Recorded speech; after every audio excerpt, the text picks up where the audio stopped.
Hey there, Krazy Crafters! We're so excited to be here for the Krazy Krafter box all occasion edition today. Absolutely. So welcome 2024. Here we are kicking off with one of our favorite things to do, crafting with you. So we're going to make 7 mini projects together today, and it's going to be a lot of fun. Sorry, Karen just left our video because I think we got a delivery here in the office. So what a fun way to start our video. But we're going to show you all of the projects that we do. We're going to do everything step by step together. But before we get started, I think we should tell you what you should probably have on your desk so you're ready to craft with us. Absolutely. So again, my apologies. We had our UPS guy come in and Jackie and I are holding down the fort today. So sorry about that. So the things that you need to do your fun projects will be a basic toolkit, which is a paper cutter, some adhesive, tweezers are very helpful, and you will need a scoreboard, or if you don't have one, a pencil and a ruler.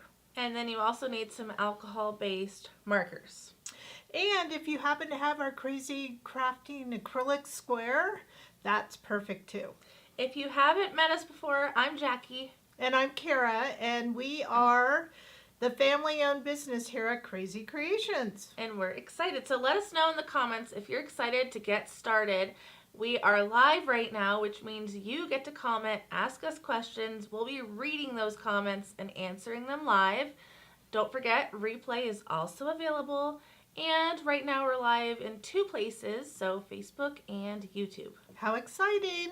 So I hope you're ready to sit back, learn, craft, and we're going to do 7 projects. Woohoo!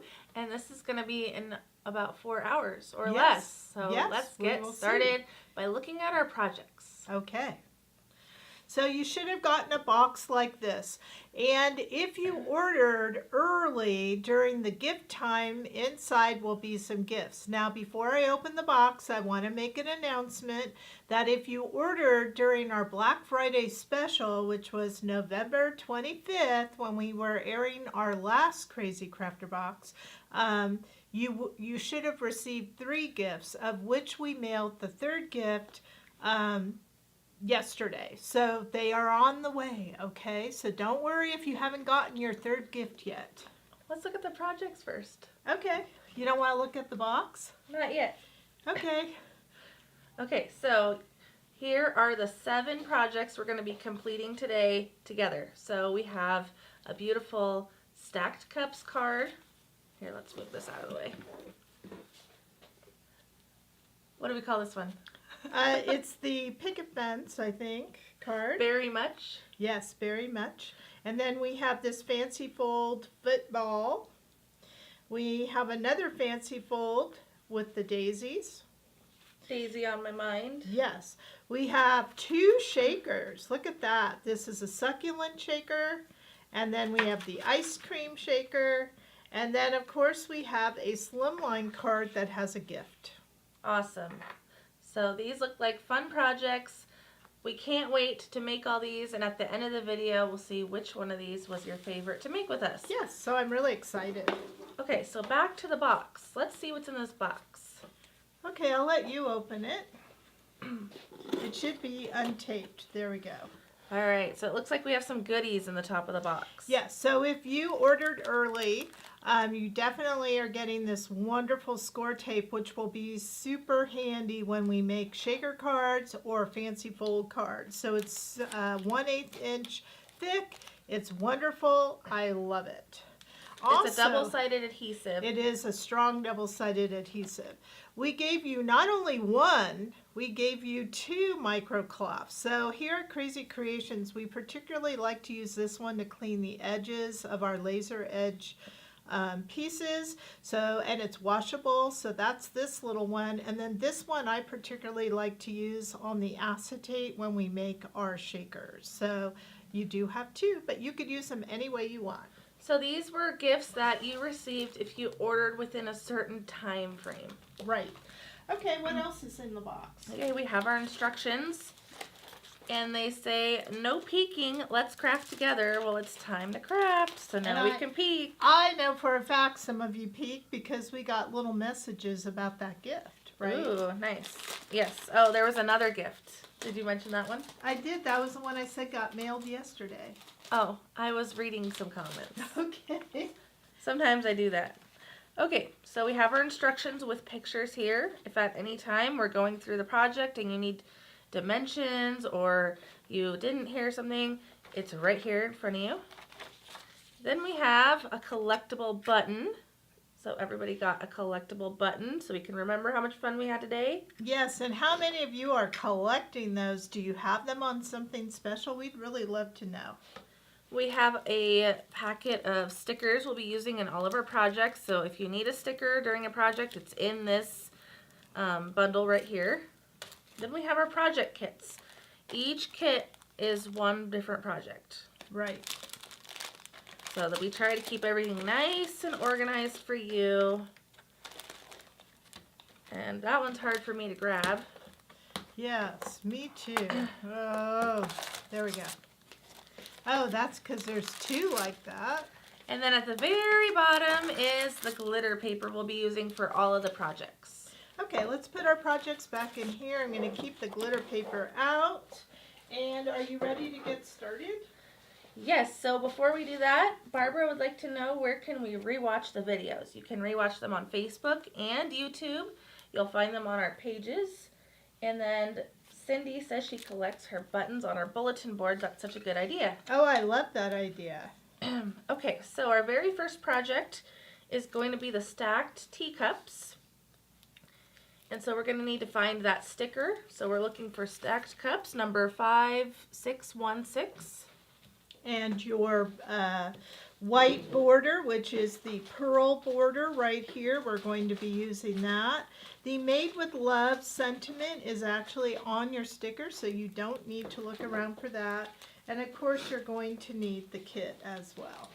So the kit has some green paper peeking out of the side. Otherwise, it looks like it's white on the front and the back. Yeah, so it's in this 6x6 type of clear bag.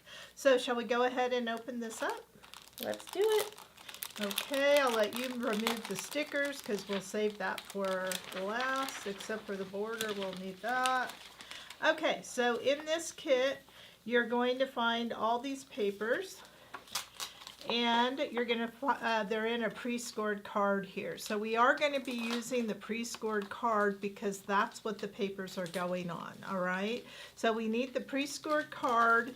We have a green paper, and this paper here, if we turn it over, has that beautiful design right there. And then the envelope we're not going to need because obviously we are not ready to send it to somebody. So we'll put that aside. Okay, so the first thing that we like to do here is to cut the paper. So let's go ahead and look at our instructions and see what we need to cut. I think this one looks pretty easy. We like to start with a simple project. That's right. Okay, so do you have the cutting dimensions? Okay, so those are the ones highlighted in green. So we're going to trim the floral pattern paper 4x4. Well, how easy is that? Now, just in case you're wondering, it doesn't matter which way this goes. If you like a particular way, then you can position it that way. We are cutting a square, so cutting off this part doesn't matter, but when you're looking, you'll want to see, do you want this part of the paper or do you want this part of the paper? So I like the one with the most flowers. All right, and you could use the other side if you are so inclined. Okay, 4x4, that was pretty easy. Okay, and then the next one is trim your green cardstock 1 inch by 5 1/4. All right, so we're going to come over here to 1 inch. And we'll have extra. And then 5 1/4 right there. Okay. And that's it for cutting, correct? That's it for cutting. Yay. All right, so we're going to take our pre-scored card. Oh, it looks like we have a straggler of a border here. We'll get that off. And this is what we're going to put all of this on. So you're going to want to make sure that you kind of match the edges, because sometimes the fold they give you, you know, you have to just still make sure. And then if you have a bone folder or something, that's great. I'm going to use the end of my tweezers. How come we never have a bone folder?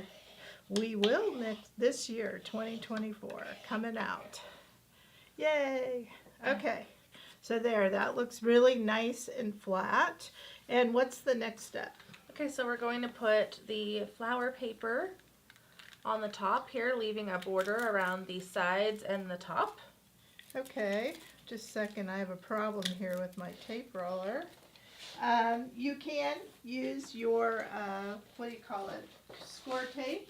But for this project, I'm going to use my tape roller, which I'm currently refilling, in case you're wondering what I'm doing. There we go. I have a brand new one. Okay, so we're going to turn this over, right? Yes. And I should be using my silicone little mat, but I'll pull it out later. Okay, now always make sure that your card is opening on the right. How many of us have done it wrong? Upside down or to the wrong side? I know I have. So I'm just kind of leaving that little bit of matting, which I think you said. And there we go. Okay. Next, we're going to take our green strip and cut a banner edge at the bottom, just like this. Okay, so here is a little tip for you though. Because this is going to go over this and where we're going to put a border sticker, let's go ahead and just put that sticker on first so we don't have to lift it up later. Does that sound okay to you? Sure. Sounds like you're indecisive there. Now, when you use our border stickers, you're going to notice that there's a circle and a diamond. On this one, I'm using the diamond. So I'm going over to the diamond. You could pull it with your hand or with these tweezers, which I find extremely helpful. The border is a strip and it has adhesive on it because it's a sticker. So you're just going to go ahead, and I'm doing this only because I know that banner that Jackie just told us to cut is going to go on top. So I'm offering a tip to make it easier. And that's why we craft together and get tips. Okay, so this is extra and I might want to use it later. So we have these wonderful silicone mats and we have the mini mats now, which are half this size, and I love them. And they will be going up on our website soon. So we have different colors. Okay, but this will hold it and you can pick it back up. So it's great. All right, now I'm sorry, you were telling us to do something. Are we going to finish the border? No, because at the top we want the border to go over that. Oh, okay. We need to cut the banner edge.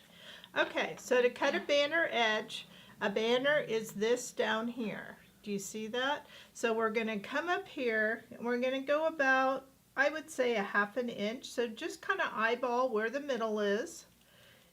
Make a snip in the middle, just like that. Then you're going to go from one corner to the top of your snip down to the opposite corner. And there you go. Look at that banner. Isn't that perfect? And this is what should have cut out right there. Okay, so now are we going to adhere it? We are. It says about 3/4 of an inch from the left. Okay. You don't have to be very precise though. Now another nice thing about silicone mats is if you get your adhesive on it, it doesn't stick. So that's why I like to use it, so I don't get adhesive on my work surface.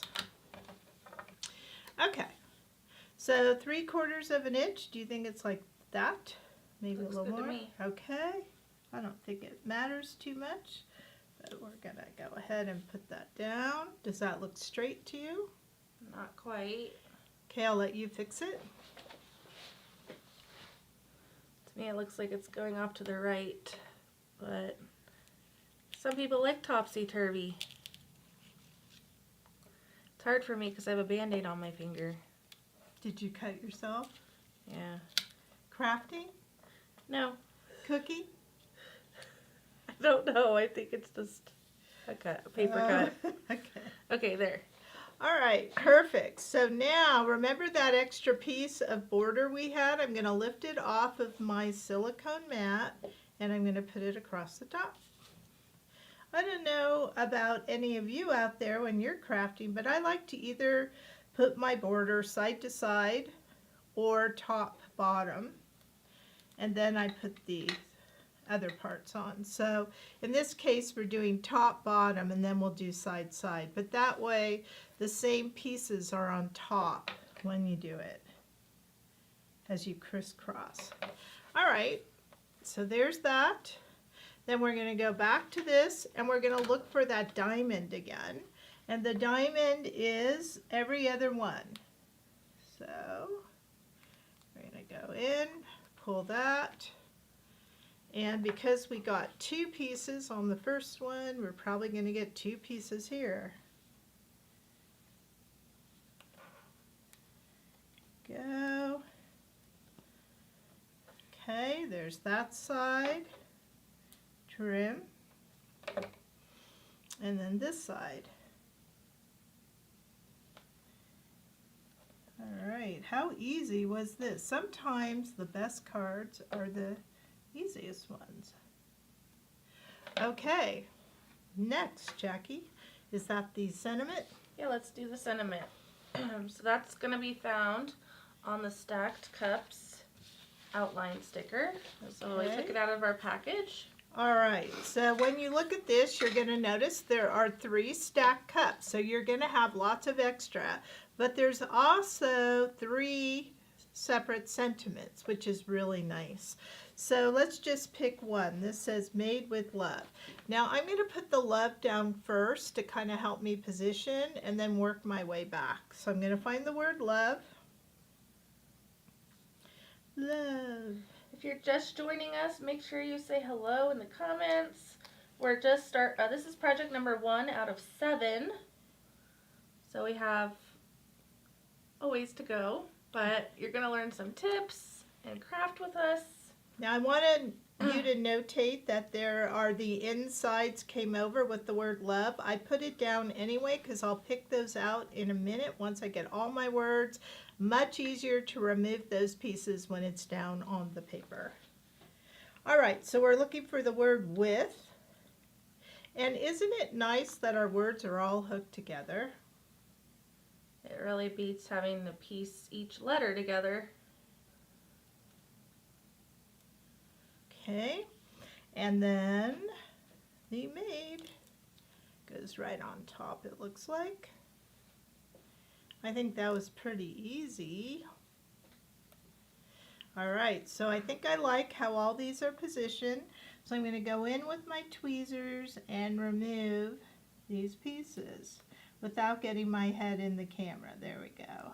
And so I kind of do more of a scrape than a operation where you're trying to pull out the piece. I kind of scrape and then get it. This way you can read the word a lot easier. It makes a huge difference, and this is the easiest way to get those little pieces out. I see a lot of crafters trying to get them out while the sticker's dangling in the air, and that is going to be a lot of work for you. A lot of work. Now look at that. We have all of the guts of the card ready to go, and we do have a few of these butterflies here. Now if you look on this, you don't see butterflies, right?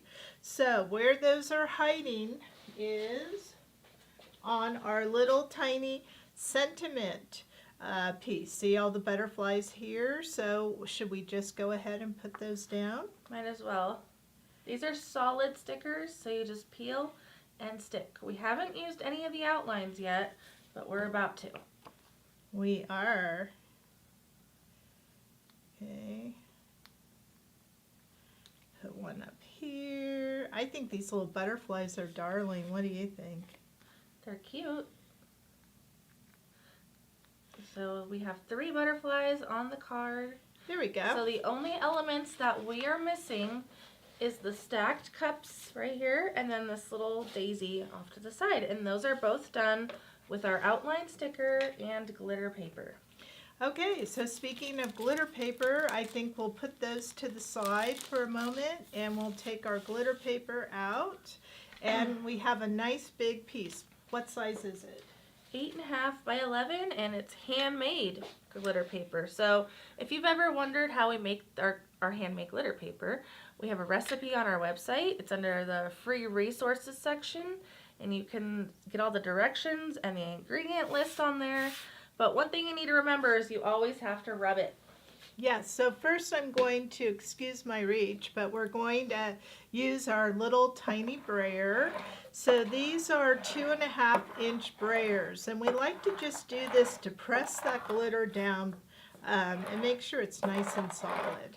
Okay. You still have to rub it though. And then we're going to rub it with our hand. Now rubbing it with your hand helps because you are breaking the shiny crystals on that glitter paper and making it more blingy through the oils and the breakage as you rub of your glitter paper. You're also removing any excess glitter that may be on the paper. So not much, just a little bit.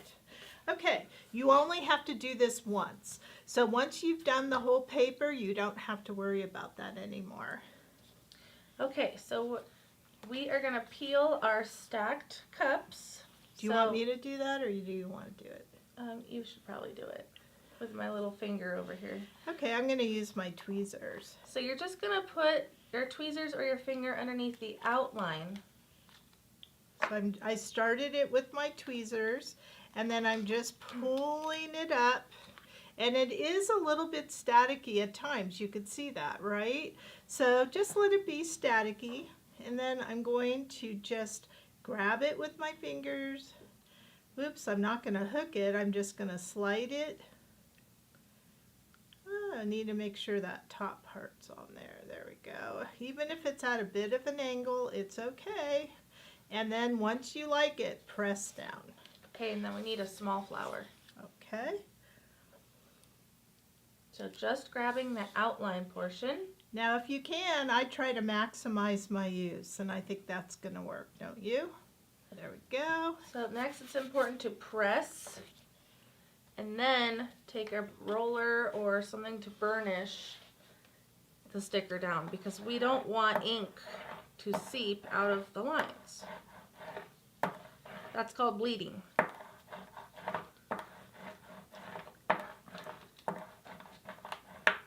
Uh-oh. I pressed too hard on the brayer. You pressed too hard. Well, that's live crafting for you. Now, while you're doing that, I just want to make a notation that you can use these negatives. These are the pieces left behind, but they are not hooked together. It's a beautiful silhouette image, but you will need a piece of transfer paper, which you put on top, rub it, lift all the pieces at once, and then rub it to a new surface. So if you're into that and you want to make the use of everything, you can use these in a different way. Okay, so our image is ready to color. We're going to put our sample. Let's put it over here. Okay. And we're going to color with some alcohol markers. So let's get our markers ready. We're going to pick out our colors. They're not on here. Did Right. you know that? Yes, don't they say light, dark, orange? Oh, light, dark, yellow. Because we are in the process of changing over to Olo, and everybody could use any type of alcohol ink markers, on the instructions this time I put dark, light of the colors. Okay, so tell me what we're looking for. We're looking for yellow. And we don't have all our Olo markers in here, so I guess I'll use the right art. Okay, yellow. Here. Dark and light. Okay, here is a dark. Do you see the E40? Yeah. Right here? Okay, so here is a dark, light yellow. Got it. Okay. Olive green. All right, so that would be, wow, it's hard to find things in here. Here's the Olo, because I'm going to mix and match. So here's the light, and what is the dark? Here's the dark. So light, dark. Turquoise blue. Light, dark. Orange. Do you think that's too dark? Or do you like that? It should work. Okay. Orange. Light and dark. Uh-huh. I don't know. Let's see. I'm going to use, let's mix. Do you see YR01? So YR01 with O2.4. So I'm trying to show you that you can mix. Warm gray. All right. Warm gray. That's WG. WG. Do we have that in here? We have WGOO. But we don't have WG. Well, I'll have to go get WG. Okay, and then we need some light browns and a 0 marker. Okay, here's the 0 marker. And then the light browns. Do you want to, which ones do you want to do? E28 or do you like E26? Yeah, I like 26. 26, and what do you want to pair that with? E40. Those light browns. Okay. All right, so I'll let you start coloring, and I will go get that warm gray. Okay, I'm probably going to start with greens. Okay, perfect. Okay, just got to figure out where to put my instructions real quick. Okay. So Kara's giving me the signal to use this little bottle cap to burnish. This is her new thing. Have you tried this before?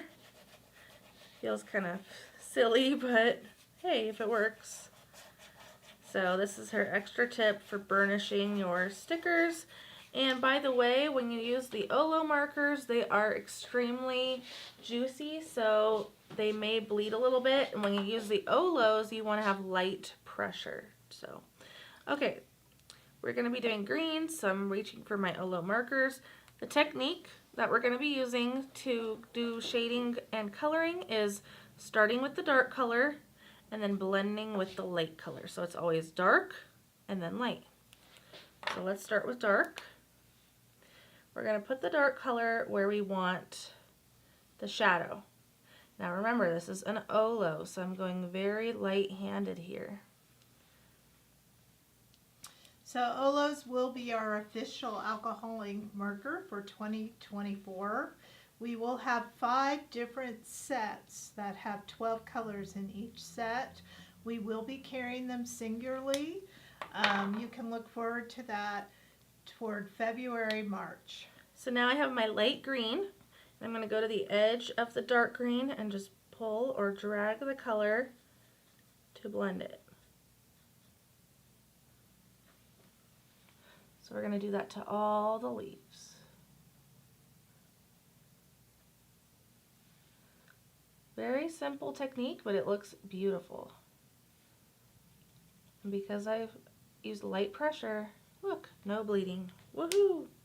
Now, if you want more dark, you can always go back and add a little bit more dark. So for this leaf here, I'm going to bring that dark color down just a little bit more. And then pull. And there we go. Okay, on to the next color. Let's do the yellow. So we need to do our daisies with the yellow. So remember, it's dark, light. So the darker color looks like it goes towards the center of the flower. And you can color whatever colors you want to use, by the way. You don't have to use the same colors we are using. If you want to see what this image looks like colored differently, just take a look at your button. Ta-da! So that one's colored a little bit differently. Now you have 2 examples to follow. So here's my light yellow, E40, which actually isn't that light. Do we have a lighter yellow? Let's see. What's that one on the end over there? Yeah. No, the one way I'm going over to try there. YO2. I like that better. Okay. YO2. It's like a lemon. I think some of the hardest part of doing any project is knowing what to color, what colors to use. Yeah. So if you struggle with that, we offer card kits with examples for you to follow, and then when you get the hang of it, Then you can start doing your own images. Okay, next, let's do some oranges. I think we also offer some samples on our website. We do. So I've started putting all of the outline stickers. I'm trying to add an example card or project to every sticker. So if you want to see examples for a particular image, you can just go to that product and look at examples. Okay, so I've got my orange here. Do you want a darker orange or do you like that orange? I think a darker one would be good. Okay.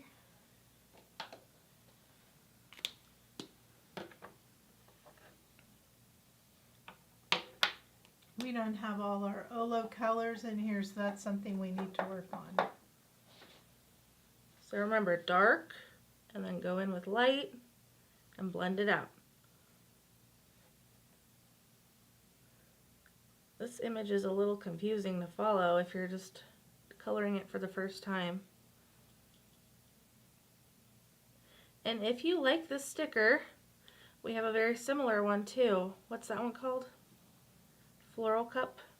We do not stacked teacups, but one floral cup, right? Yeah, it's a taller cup with some flowers sticking out of it. I do like the cups. I think they're fun. So we're putting dark orange at the bottom of this little teacup because we're imagining that's where the shadow is.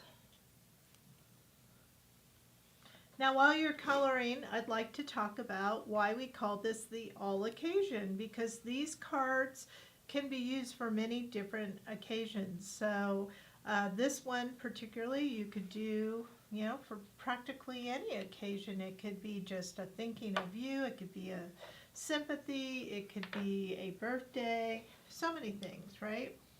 Yes. Mother's And Day. usually our boxes have a theme. So for example, there's a spring, summer, fall, and winter box. There's also a Christmas and July box. And so this would be the all occasion. So every box has a theme, and this theme is all occasions. Okay, so next, let's do our turquoise. So I'm not sure how this is going to look, this color. So, okay, let's see how the light blue looks. Those will work. Okay, sometimes I like to test my colors off to the side.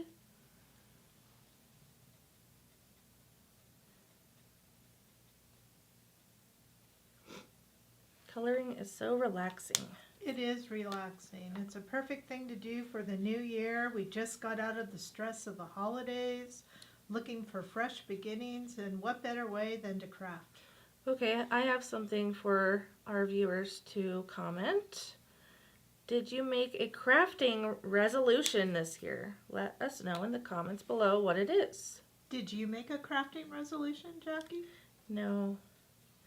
Mine is to be healthy this year. Yeah. Make healthier choices and a healthy attitude. Okay. I'm focusing on my health, but I want to know, what are your crafting New Year's resolutions?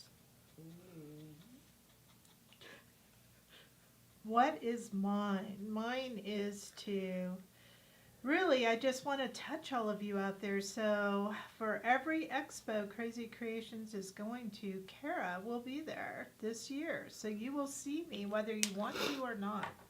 Right, Jackie? I guess so.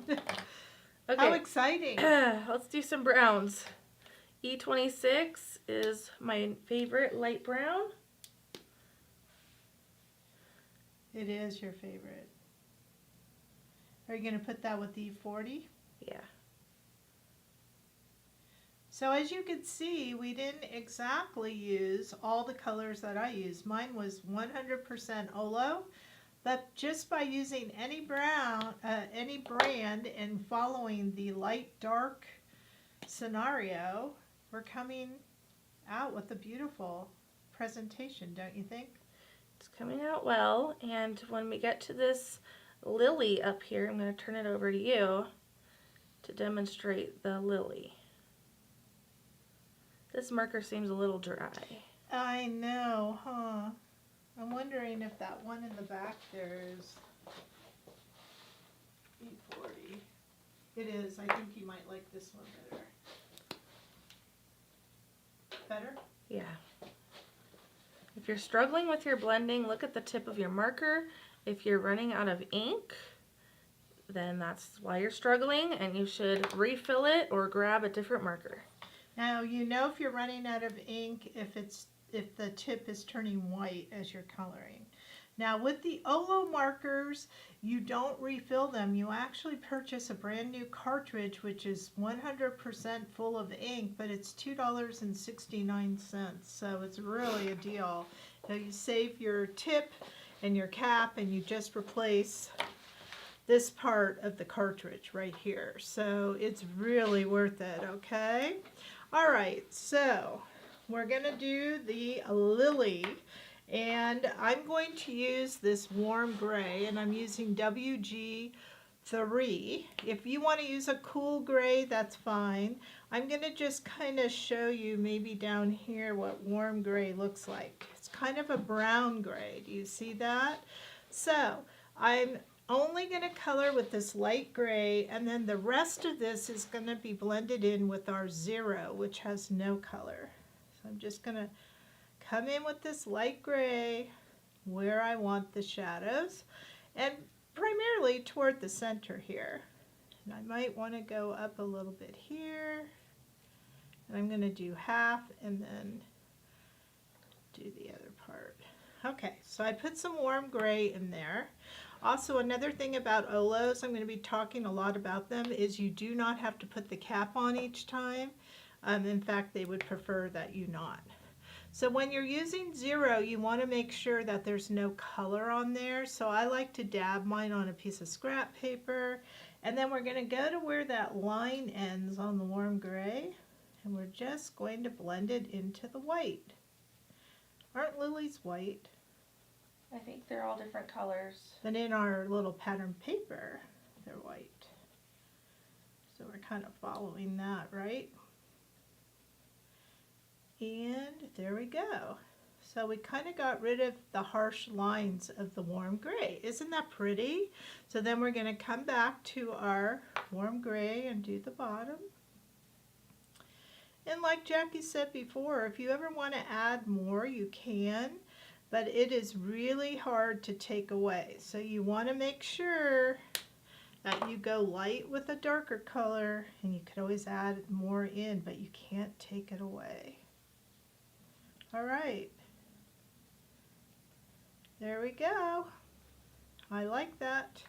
And another note, I don't know if you've ever noticed, but when the inks dry, sometimes they look a little different. So you may want to give it a little time before you keep playing around and see if you like it.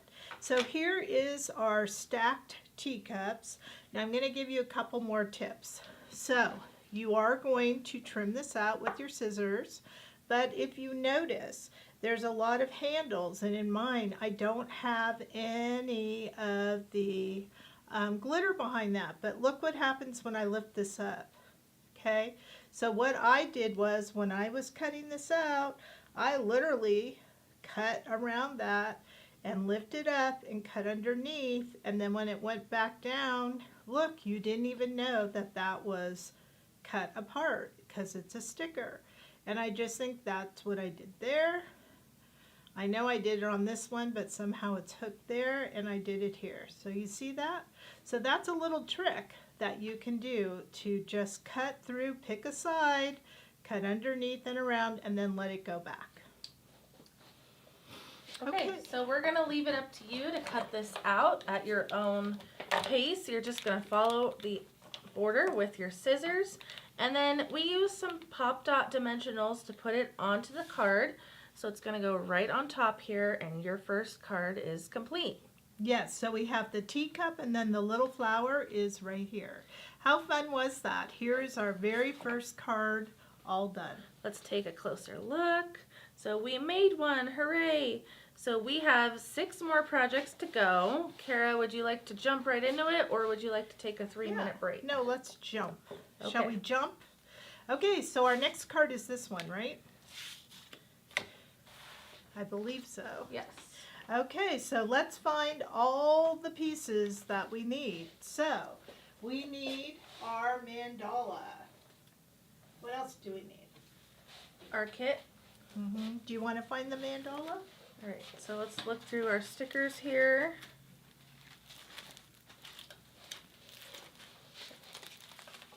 Oh, it's the very last one. Okay, right here. And then we are going to need the tiny sentiment one. In your one. hand? No, that one. No. We need this Thank one. you, right there. We need awesome. Yes, we need both. Okay. Okay. You're All right. looking at one part, I'm looking at the other. I'm looking up here. And I'm looking at this one. Okay, so 3 stickers. Are we all good with that? We are, and then we need our kit. What does it look like? Okay, the kit is in this big packet.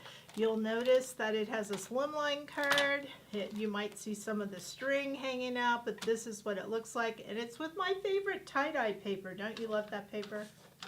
Yeah, it's really cute and it's bright.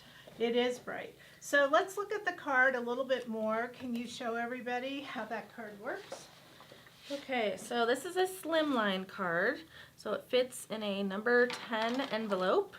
And so we have our card here, and the fun thing about it is it has a pocket at the bottom so we can put a little bookmark in and slide it in, and it acts as a little gift to somebody. I know, I think that's so cute. So did you look at the back of the bookmark? No.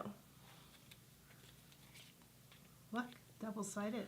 Very cool. All right, I think that's so super cool. So here we go. Okay. All right, so the first thing we like to do is to make the guts of the card. So we're going to put our stickers aside, and we're going to get everything out. Here we go. And so I know we're going to need to cut this and this and this. And it looks like we'll probably be cutting this. So we have a lot of cutting to do on this one. We have all these, look at these beautiful papers, how they all go together. Isn't that pretty? And on this one, you could use either side. So you can choose which side you like the best.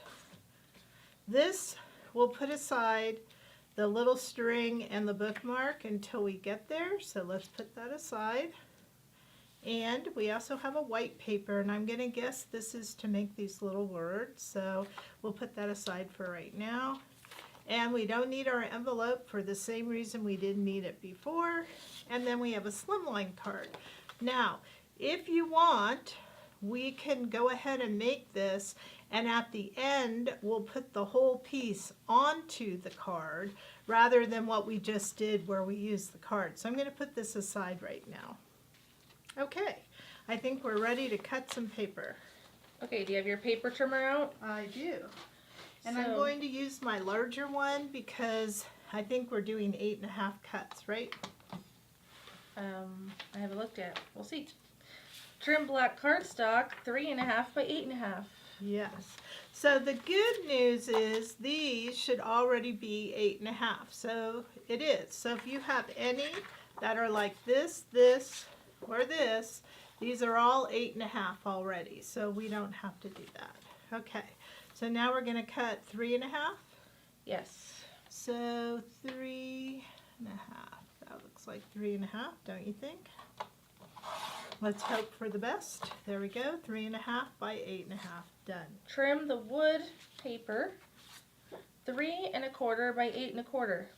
Okay, so we know that this is 8.5, so we need to trim off 1/4. So I'm going to use this side of my cutter, but over here this also has 8.25. But I just like using this. One thing I love about this trimmer is just looking at this side. And I kind of want this light color showing, so I'm going to do my 3.25. So that I have this part of the wood. Okay. Okay, next, trim the orange stripe paper, 3.25 by 4, and it has a direction. Okay, so we want the 3 1/4 to be this way. So it's going to be 3 1/4. And then you said 4. And this is going to become our pocket. All right. And we're going to trim wood paper 3 1/4 by 1. So we have this extra wood paper. So again, you can use this side if you want, but I'm just going to continue with this side. And you said what's, I'm sorry, the dimension 3 1/4 by 1? Yeah. So I'm going to do 1 right here.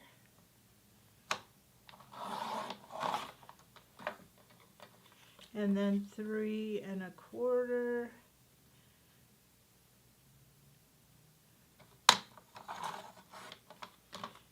Okay. Okay, so these pieces that we just cut are for the slimline card. So now we're going to cut a few pieces for the bookmark. Trim orange tie-dye paper 2 by 7. Huh. I think it's supposed to be 7.25. It says 7.2.5. I think it's 7 1/4. 7 1/4. 2 by 7 1/4 2 times.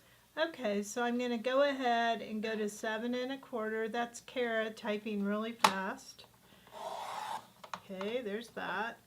And you said 2? I did, yes. So I think I'll get this side, and then I'll move this over, and I'll do this side. I just love this paper. Okay, so And then yes, we have these. the next 2 cuts are for the awesome word. So you have to cut around the awesome word. So shall we do that later? Okay? Okay, if you want to get your trimmer back out. Yeah, that's fine. All right. Now what do we do? Okay, so let's put together our card. So the wood paper is going to get adhered to the black. So you're going to go ahead and it's going to have a matting all the way around, okay? So let's go ahead. Now, some of you have noticed that sometimes the roller doesn't really work on this newer, shinier type paper that we got. So you either press harder or this is a good time to use your score tape. Another thing you could do that I sometimes do is I just put a little bit of adhesive like that. But this wood paper is a premium paper. So it has a little bit of slickness to it. All right, next instruction. Okay, so now you're going to take your 1-inch wood and adhere it to the top of the orange stripe. Okay, so this should go across the top here. So let's go ahead and I'm going to get my silicone mat. So I don't want to get any tape on my work surface. Okay. Another thing you can do with the roller is I have 2 rollers. I don't have the other one in here, but I have an airdrop Tombow roller. That works perfectly on this paper. Okay. So now you'll need a border sticker. All right, so the border sticker here, if you noticed, it's a solid line.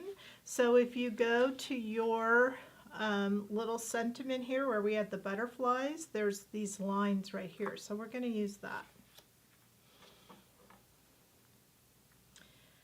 Go in, pull one of those off. Now we have a straight black border, and it looks like it's going on the bottom here.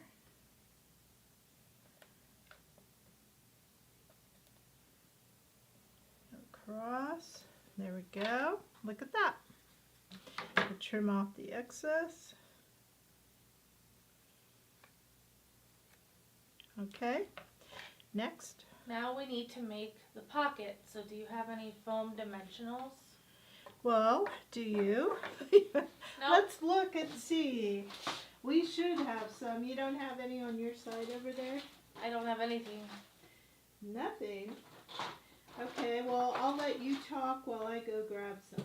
I thought there were some down there. Yeah, but they're not the strips. I thought they were the strips. So we could use the non-strips, that's fine.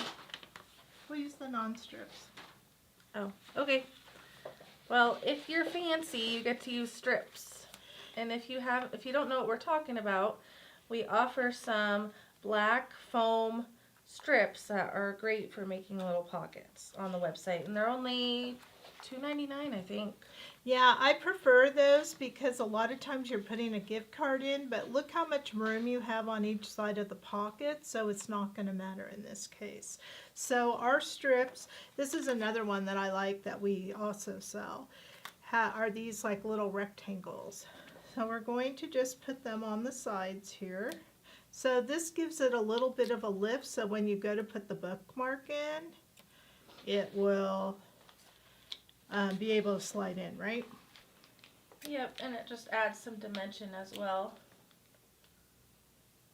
So you want them on the sides. I'm probably going to put 3 of these on the side, and then you definitely want some on the bottom, otherwise your bookmark will go all the way out, and you don't want that.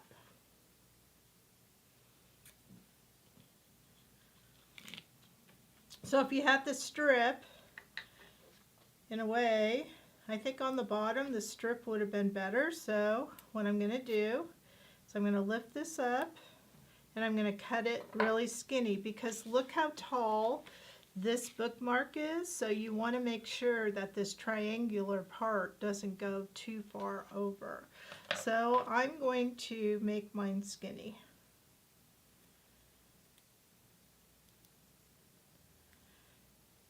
We're going to be updating our video room, so we'll have to make sure that we get all our supplies that we love so much in here, right?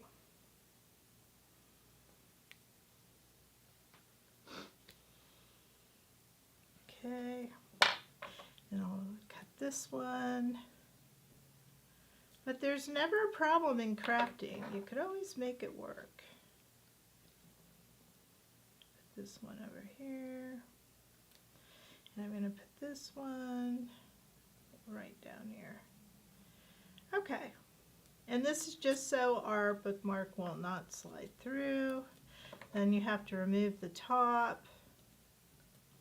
I love these tweezers, honestly. I don't think I could get through anything without the tweezers. I have them everywhere.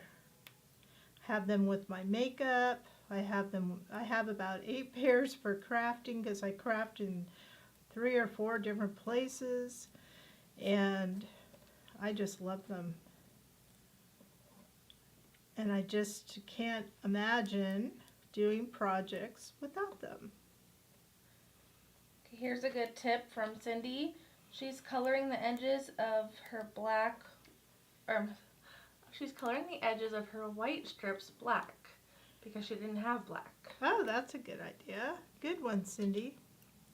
Okay, so I'm going to get this out of the way, and then we are going to put it on the bottom, right? It goes on the bottom of the card. And that's the brown. But if you wanted a bigger pocket, you could go to the black.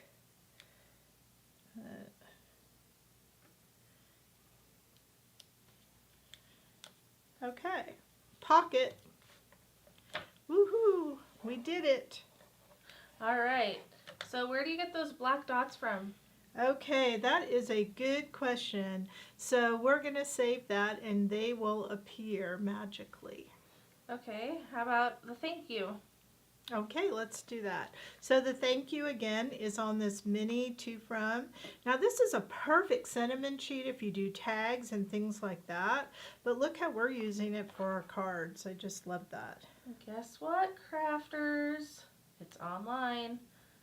I was really good and I got all of the stickers on the website. That is terrific.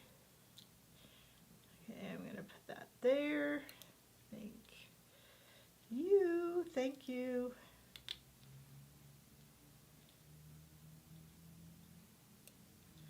Okay. Okay, so there isn't much else to do on the card, but shall we just do the bookmark and then come back to the glitter? Yes, let's do the bookmark. Okay, so first we need to find our tie-dye and we need to adhere these two back to back. Yes, so by adhering these two back to back, you're making a stronger bookmark, which is why we're doing it that way. Okay, so basically you're going to put your adhesive, and this is one where you want to make sure you get the corners, because you kind of want them to almost be like one piece, right? And so the closer you get to the sides and the corners, the better. And you want to line them up. By the way, if you like some of the paper we're using today, it's all Krazy Creations paper. Well, I see one that isn't so far, but most of it is. So we have our rustic wood collection. In this project, we're mix matching it with the groovy tie-dye collection. And in the previous project, I don't remember what that collection is called, with the green and the white flowers. Citrus, wasn't it? Summer citrus. Summer citrus. Now, if you're like me and you kind of are off a little bit, this is a good time to get your paper trimmer. Just trim off that little tiny bit. So if you could see, my bottom paper is a little whiter than my top. So I'm going to just put this in my paper trimmer and just kind of fix it that way.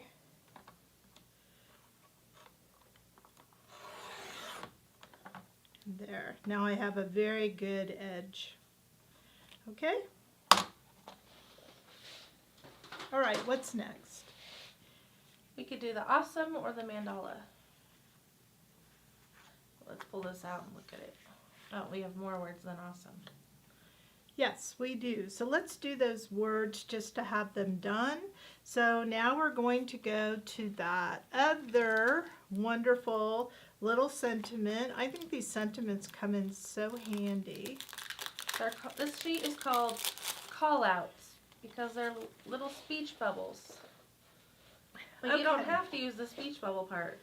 Right, so let's find out. So we have awesome up here.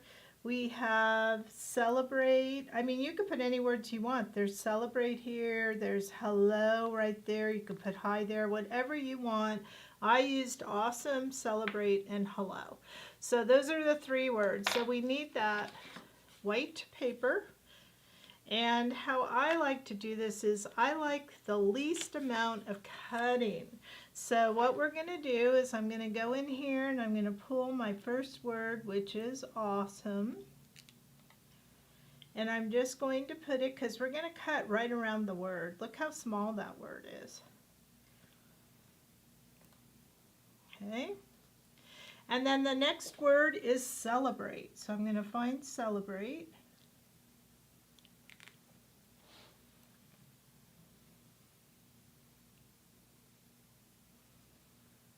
And I'm just going to leave a tiny bit of space there. So I'm probably going to move this word down a little bit.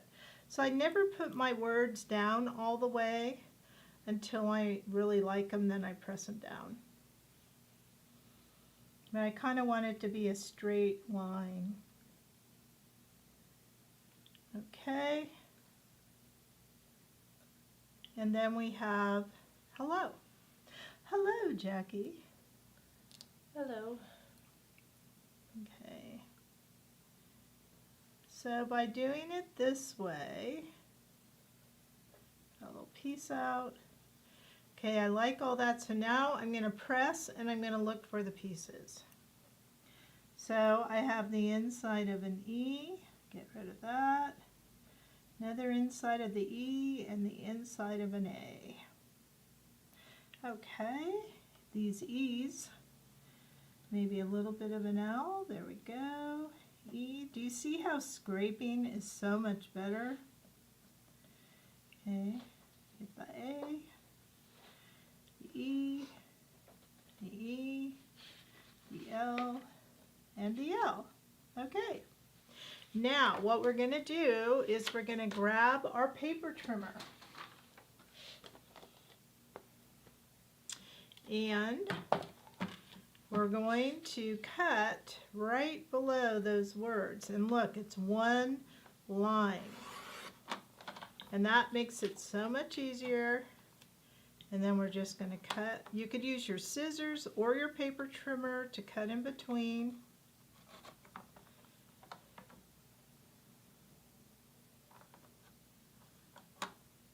And this particular paper trimmer has a wire, so it makes it easy to know where it's going to cut.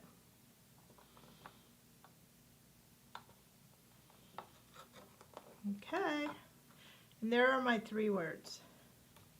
Now we're going to use this extra black that we had right here, and we're going to adhere these onto the black, and then we're going to cut.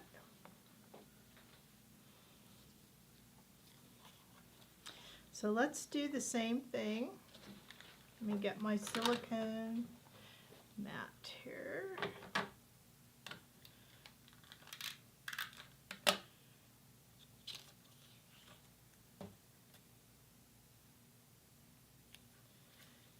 Put the word awesome.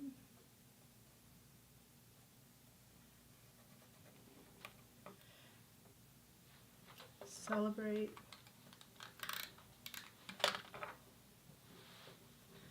Leave some space there because you want space on each side of the word. And then hello. I don't know if you could see there. Now you could see.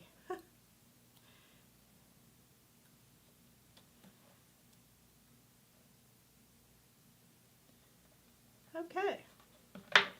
Then we're going to get that paper trimmer. I'm going to cut this way first. Get that little edge off the hello. Then I'm going to cut this way. I just think this makes this type of word so much easier than doing each one individually. And then we're just going to go and cut in between. Okay, there's the word awesome.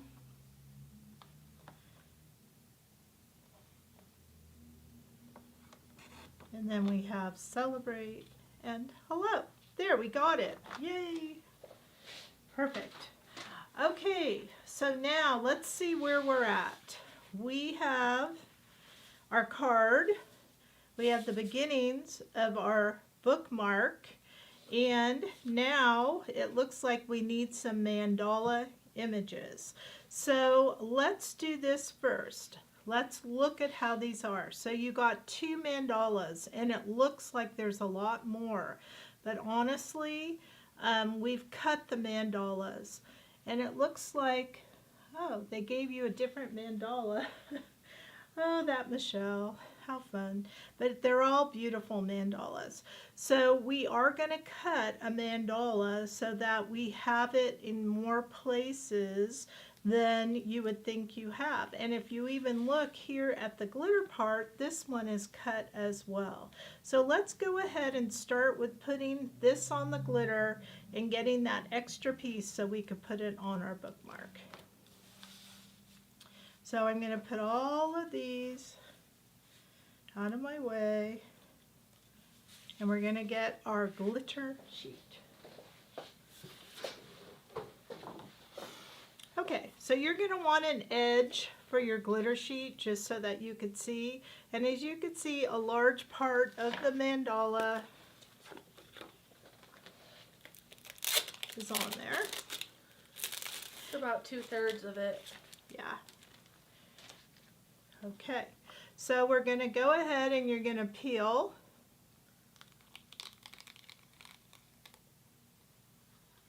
And again, this is, I have one little inside, there we go. This is a good use for your silicone mat, where if you want to put it down on the table here, so it doesn't stick to your table, that helps a lot too, because that will help us figure out how much we want. So if I held this up, basically it's going to go to that end of the circle, wouldn't you say? How it looked like to me. So I'm going to be cutting off this much. And there's no way to line up these because they don't. I tried that. Okay, we'll kind of go like that. So this is going to be the part that we're coloring right here. And we might as well color since we have it here. And it looks like we need a little corner. So let's take one of these corners.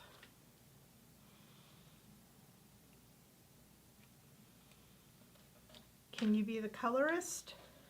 Okay, I'm going to look for those colors on here. What are they? Orange? Dark orange, light orange, yellow orange, and yellow. Okay. But I see red. Yeah, that's a very dark orange in the Olos, but let's try red because red would be pretty. We have kind of our R17 is a bit of an orangey red. Okay, so then I think this orange would look beautiful with that. And then you want the YR01 in a yellow? Yeah, I want the YR18, it's a little darker. And then, Yellow? yeah, YO2? sure. Okay. Alright, so I've got, and you could do other colors too, but this kind of matches the tie-dye paper that we're using. So we want to make sure to burnish.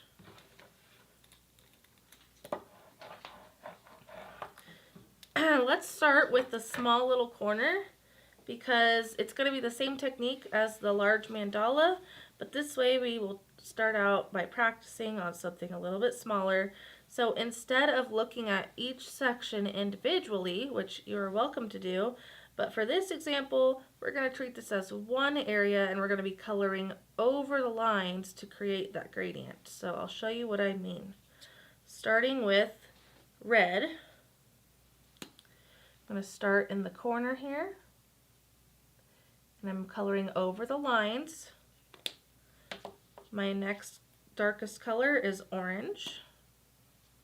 So I'm going to put my orange into the red and pull. So I'm just creating a nice ombre effect. Then we'll go to our next color, which is a light orange. So I'm just pulling that dark orange. And also, you might not want to make it so even. See how my line kind of goes in these crazy areas? You don't want it to be a straight line as you're blending, because then it doesn't look very artsy.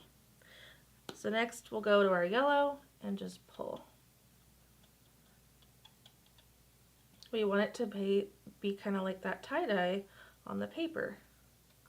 So here is our practice one. How did it go? Let me know what you think.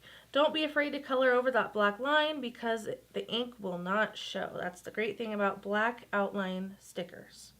So when we go to our mandala down here, it's actually going to be the same technique, but the dark color is going to be in the center, and then we're going to move on in kind of a circular pattern, okay?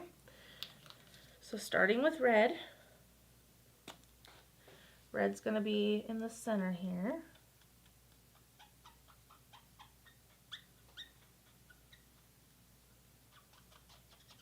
And I have a squeaky marker.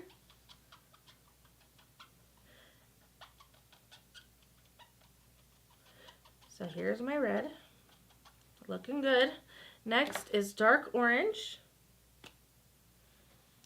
So you just go into the red a little bit and then flick outwards. And because it's a large space, you might want to turn your marker on its side. That way you get the side of the tip and it just helps you cover a larger space. Did you mention that this is ombre coloring?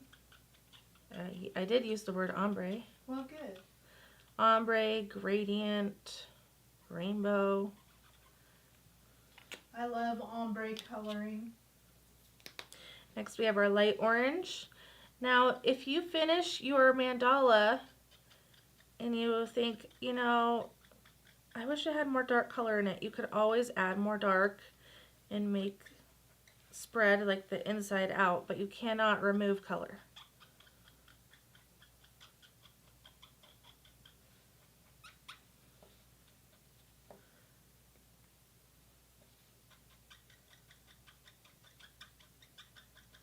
How's it going out there? Hopefully you're enjoying our ombre coloring technique. I think it's looking delightful. You can use anywhere from 3 to unlimited colors for this technique. So you don't have to use 4 colors like I'm doing. You can do more, you can do less. And I love this YO2, it's so bright.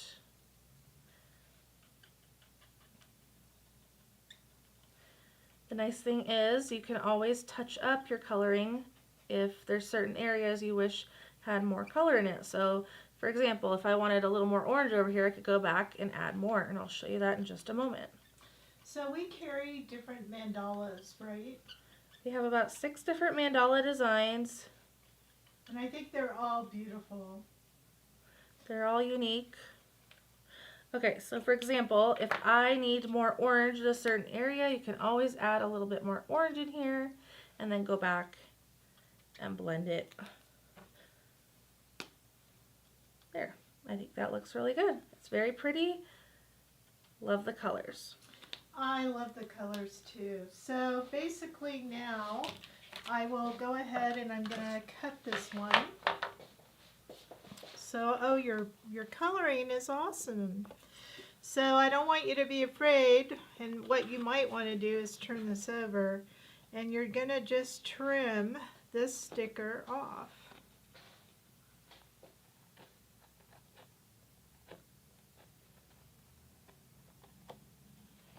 Okay, and then that gives you this beautiful half, which you're going to cut out and put on our pocket. Should I do that real fast? Go really fast. And it's still wet, so careful, if you put your finger over the ink, you might get it transferred onto your finger. True. What takes off the color? Anything alcohol based, like rubbing alcohol or hand sanitizer. That's off your skin, is what we're talking about. Don't go putting it on furniture or something. I don't know what that would do. Do you? Probably nothing good. Yeah.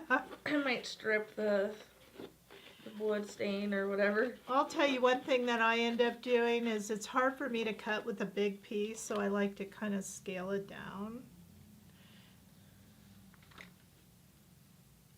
So I'm just trimming right around the edges with just these wonderful scissors. Now I'll tell you, these Tim Holtz scissors are hard to come by. They're now all called haberdashy, or they come in a tin. He doesn't make these like we used to get, which is a shame. They're my fave.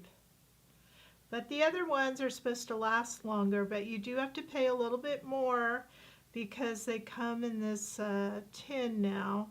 And the reason I like these is they're good for fussy cutting, but also my hands go really well into the handles. And I have both. These are the 5-inch and we have the 7-inch. I have both. Okay, now that we've done this, I'm going to keep this here for a minute. Let's go back to our card. And as you can see, this is going to fit right on there. And if you want, you could take a black marker and just go along the edges. But this is going to go like that. And then this one is a little big for that, so I might put it right here. I think it looks cute there as well. What do you think? Okay, so that's how that's going to look. So you're going to want to you have to use adhesive on the back of our glitter images. That's one question we get a lot. That you don't peel this back paper.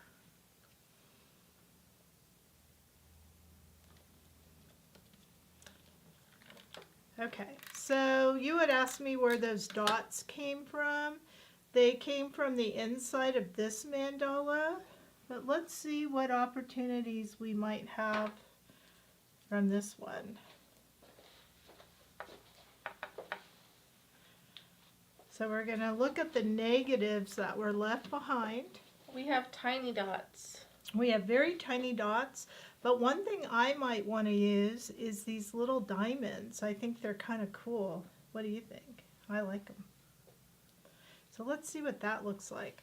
So it looks like we have a corner here and a corner there. So a corner way at the top and a corner here. So let's go ahead and peel 2 more.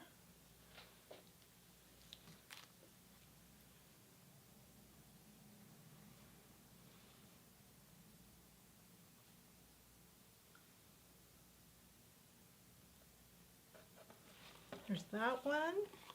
And then we have all kinds of corners here. Okay, a tip from Becky Ann says lava soap works great.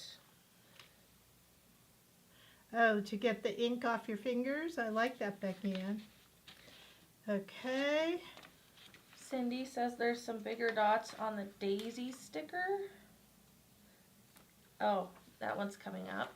So, but I really do like these triangles. You could do whatever you want. You could put them whichever way you want to. Maybe I'll turn mine around. To me, they almost look like, oh, a design in themselves, you know.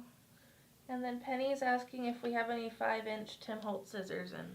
We do, and we just got some in. They are, like I said, the haberdashy ones in the tin. I think they're about $17, $18, right? I'd have to look at the website. Yeah, I'm guessing Penny. Okay, look at that. Isn't that cute? All right, so now that we have all of this done, we just need to finish our bookmark. Where'd it go? Where did Under the glitter paper. Under the glitter paper. Here it is. So let's look at it. What do we have to do there, Jackie? Well, let's see. It looks like this piece goes on the back. Yes. So do you want this to be our front or this to be our front? The other side. That's the back. Okay. So then let's go ahead and we're going to take this piece and I'm just going to put it right on here.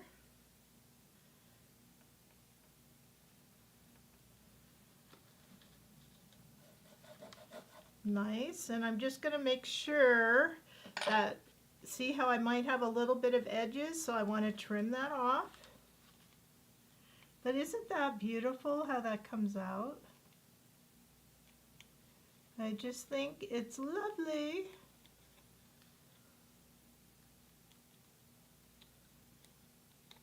Ah. Go this way on this one. Okay. That looks really good. Now, do you want to put a corner on? We're doing the back right now, right? Just to be very clear to everybody, doing the back. So no words yet. I have a little piece stuck in mine. You're doing it in the air? It was just one little piece. Okay, so this is going to go at the top left corner. We need another one. No, so let's turn this over because this is going to be a piece. So what we're going to do is we're going to put that piece right there. So let's again peel our mandala. And I really like the black on the tie-dye. I just think that comes out so stunning. Now if we look at here, we're actually going to go more or less, I'd say like that, would you? So basically there's like 1/4 of an inch from the right side. So part of our circle is going to go off. Okay, and then we're going to turn this over again. And I wish we had our bigger Tim Holtz scissors because that's why I like both. Certain jobs for certain scissors. And I'm trimming again.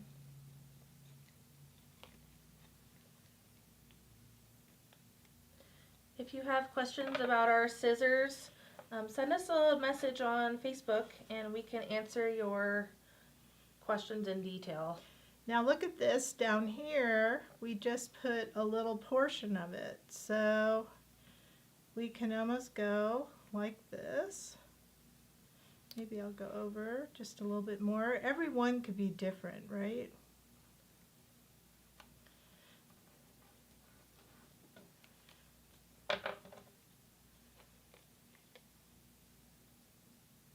And I think adding this to the bookmark makes it like part of the project, cohesive. And the recipient is going to just adore using it as they're reading. Okay. Then remember, Jackie, where you needed one on the back was down here, and now we have that piece. So that's how we use them all.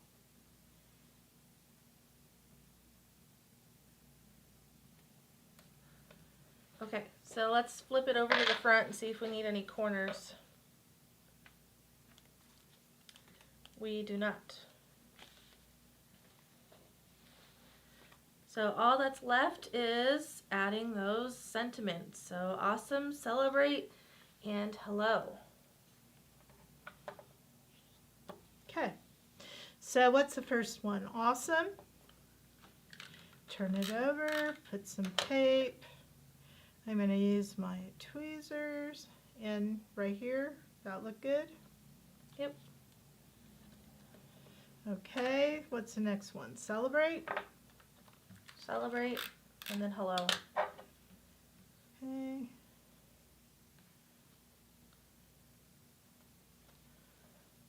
Hello.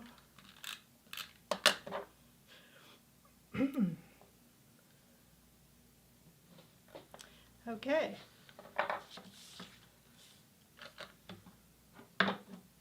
So let's slip this into the vinyl bookmark.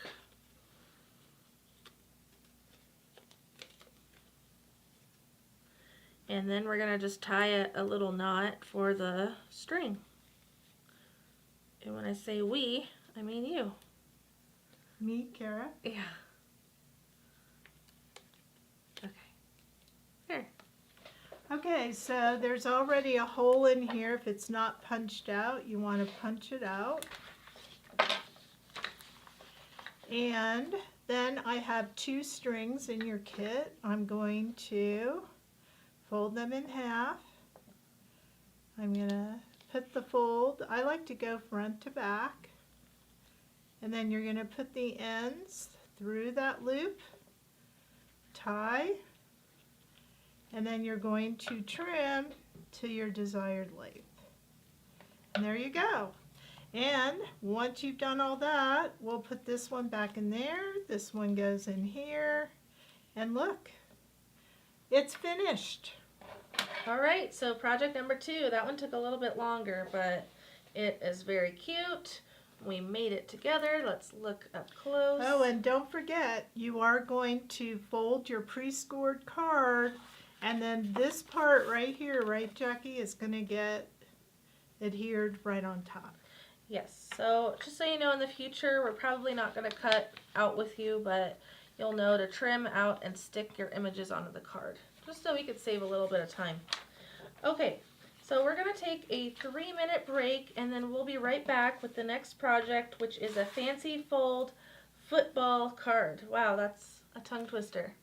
Yes. So we'll be right back. Don't go anywhere. We'll see you in 3 minutes.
Okay, welcome back from that little break we had.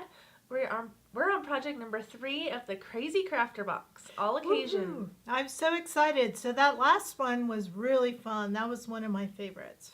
So we've done 2 cards. We did the stacked cups and we did a mandala slimline card. Now we're going to make a fancy fold football card. So this is a masculine card with a twist. That's right. And so I say we get started. Okay, let's do it. So we have our pile of supplies on our table. And let's take a look at the card. So this is how it's fancy. Ta-da! Ooh, look at that. And then does it open anywhere else? No. So what's nice about this card is on the back, if you wanted, you could add a gift card pocket or you could write more if you wanted, but the sentiment can be written right underneath there. So this one does not need a pre-scored card. Okay, so for this project, you will need to find your kit. So it's a larger kit with some browns and cream paper.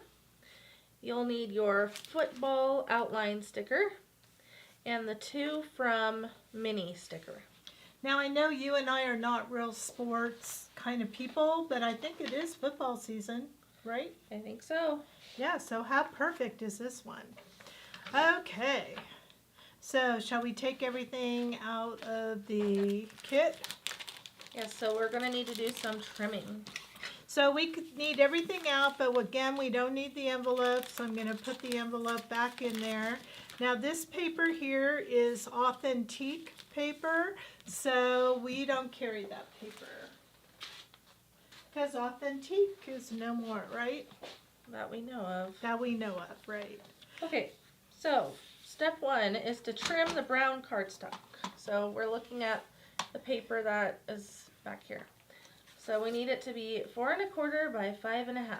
Okay, I'm going to use my other trimmer because I like it better and it fits in the camera nicer. So here's this one. You said 4 1/4 by 5 1/2. So it's already 5 1/2. So we're going to go for the 4 1/4. And by the way, those are the measurements for an A2 card that fits in a normal greeting card envelope. Next, trim the football paper. So that's this one. 4 by 5 1/4. So both of these, just so you know, are front and back. So this one will be my front, and you said 4, which it is, by 5 1/4. Yep, 5 1/4. All right.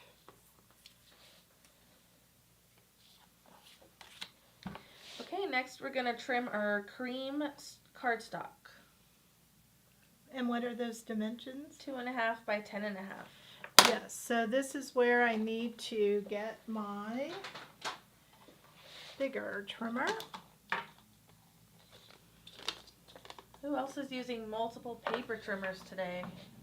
Well, my favorite is that other one, but when you need bigger pieces, you got to do what you got to do, right? So you said 10 1/2? Yes. I suppose if you were smart, you could have just trimmed off, what, 1/2 inch? Yeah. Okay, there you go. By 2 1/2. But I don't think it would have fit this way. 2 1/2. Twice? No. Once? Okay. Are you sure?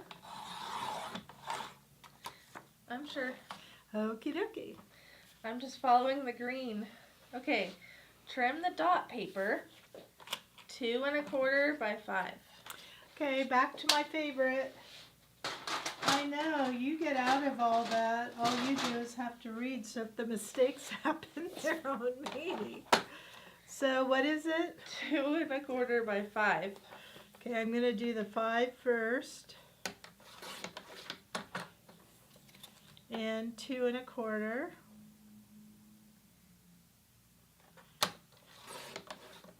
Okay. Oh wait, oh my gosh, did I say that wrong? No, I did not. Okay. No, it's this paper right here. Yep, okay. But I'm telling you we need these. Yes, so trim brown cardstock. 2.5 by 5.25. Okay, so 5.25. 2.5. Okay. All right, and then we need cream. This is our last cut. 2.25 by 5. So this is more than 5, so I'm going to do my 2.25 and then my 5. 2.25, 5. Okay, and those two go together. Does this fancy fold have a name? No. You want to make a name for it? I don't know what it would be. Okay, so the first thing we're going to do is grab our football paper and our brown cardstock and adhere those two together.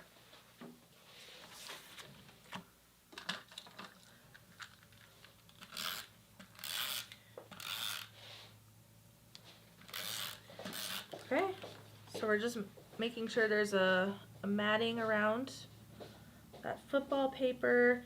This is a great time to use your acrylic crafting square if you have one. I don't know where ours is, so I'm winging it. Okay, so that's going to be the background of the card. So let's work on the fancy part now. So the first thing we need to do is grab the long cream paper and we're going to score it and fold it in half. That's what the directions say. Okay, but this you put on there, but if you notice, it's actually behind there. Oh. Good thing you use a dot roller. Yeah, but what about the other people crafting at home? I think that's what it says. Well, you left the room. I did leave the room because the post lady came. Alright. It's no big deal, guys, but you could do it the other way, but this is how we're doing it.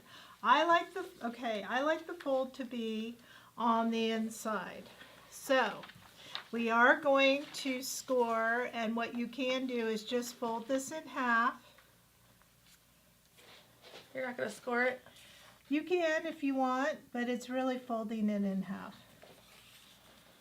Okay, because half of 10.5 is 5.25. So then the reason I like to do it this way is when we put it on here, this will go on top here, right in there. And if you notice then, when we open this one, because you could do it both ways. I have the brown and then the cream. But if you did it Jackie's way, there's nothing wrong with it. That could be another way. So what you would do then is you would have this piece down. So there are two different ways to this.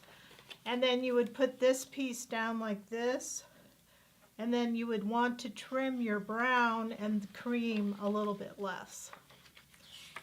Do you see what I mean? So either way works. My preference is to have this in the back. So let's do it the way that I did it, okay? Poor Jackie didn't know, and I left the room because I heard the mail lady. It's hard being in charge when you're doing a video. Okay, so I'm going to look for about halfway, and I'm going to leave a little bit of matting, and I'm just eyeballing this.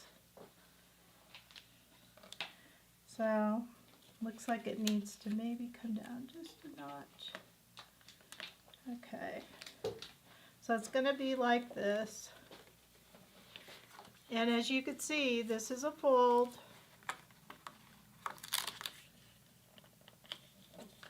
Okay, then we're going to take what Jackie did and we're going to put it on top. We're going to open this up and we're going to put this way up by that fold.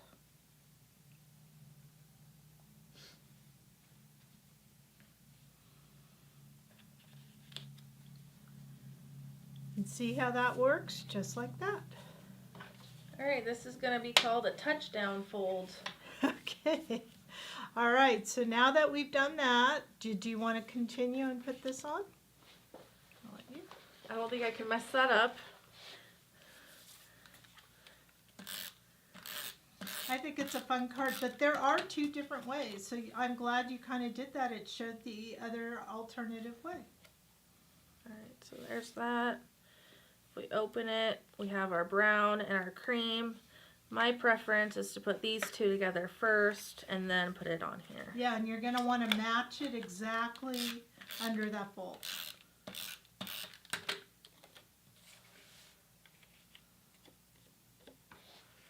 So we're just going to match this.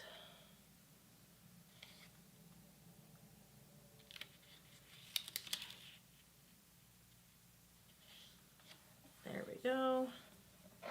And then we need a little more adhesive.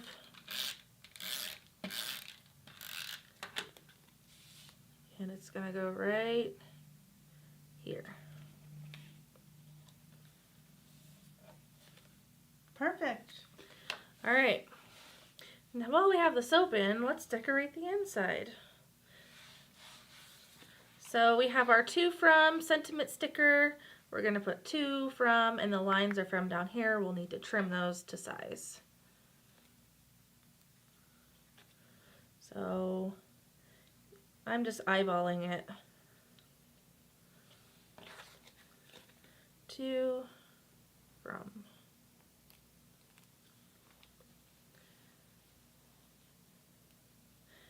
And then we'll peel a line. This is very simple to do. I think the hardest part is making sure that's straight. Yeah. So if you're a perfectionist, you could do a pencil and ruler thing, right, to follow. You could. That just sounds like a lot of work. It does. Okay, then we just need to trim it. And I think this one will work for the bottom.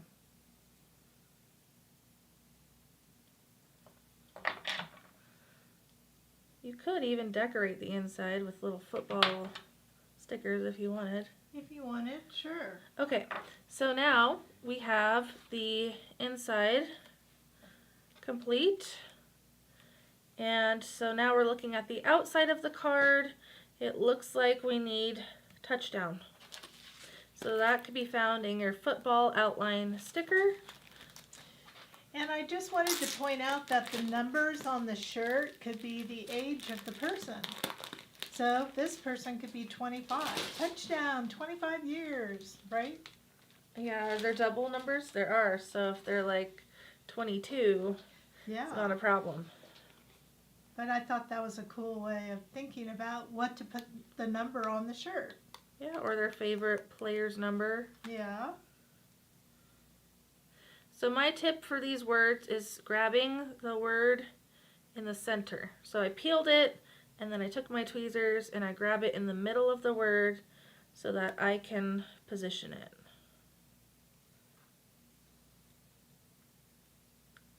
So we kind of want this touchdown all the way to the bottom.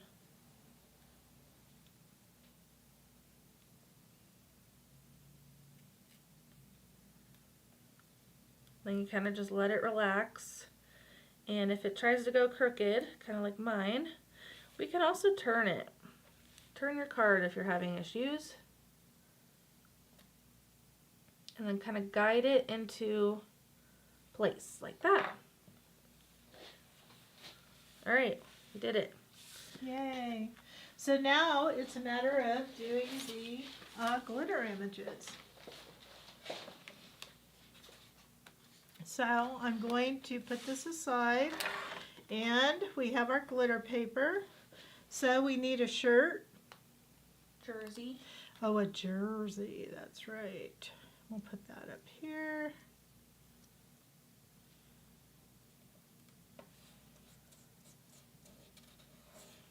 And then when it comes to the helmet, I want to show you something about this helmet. Get this picked up here. Is this part doesn't really have glitter behind it. Do you see that in the card here? So when you do this, it's kind of nice to have a large part of that off, and you only need to where that starts to be on. So you don't really want any of this under there to have the glitter. And then what else do we need? A football and a whistle. So here's our football, and little parts of the football are in there. We'll have to take out those positive negatives, and then the whistle, which a large part of the negative came. Go. Okay, we'll put that right there. Okay, so let me get these parts out. And then I'm going to use that brayer.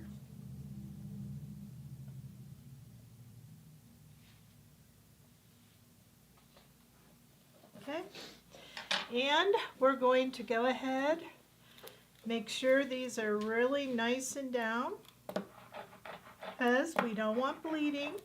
And do you have a number that I should put on here, Jackie?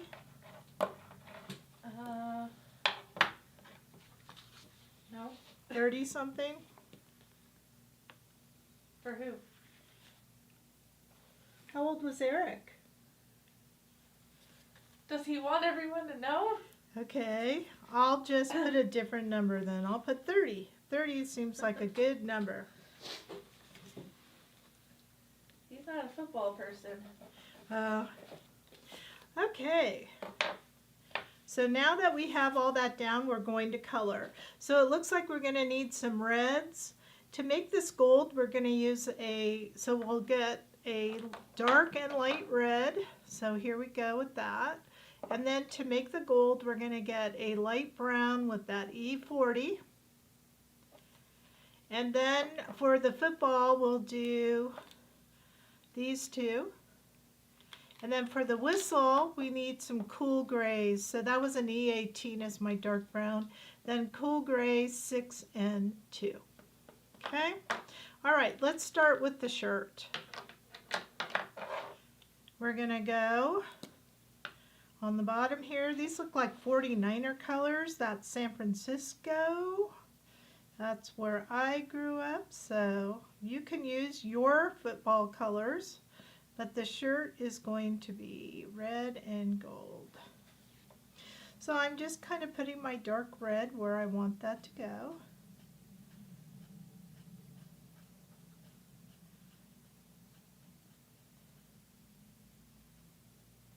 And I really want to put that red in there. And then I'm going to come in with my light. And I'm going to blend those edges and then close the gap. There we are. So this part's going to be gold. So I'm going to move over now to the helmet. And I want this part here to be red.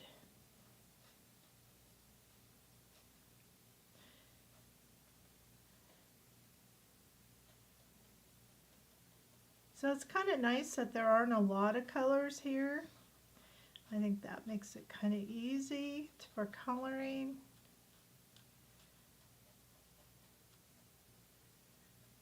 That in there, and then we'll go to our light color.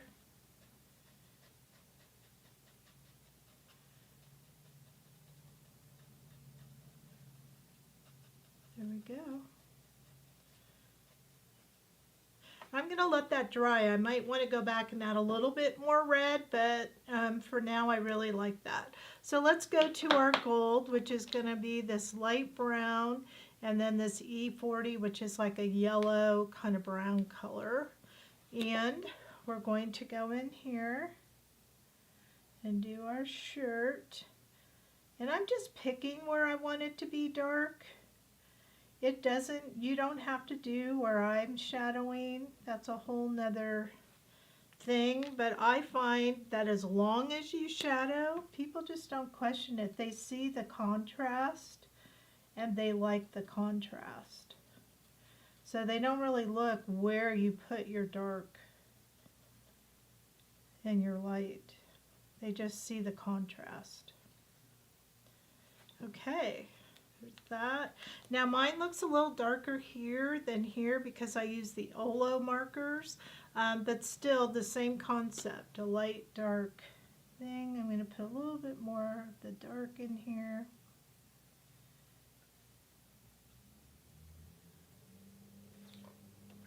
And then I need to blend it. There. Now you don't want to go over a spot too many times without letting it dry first. So that looks really good. Now I'm going to come in here and the part of the helmet that I want gold.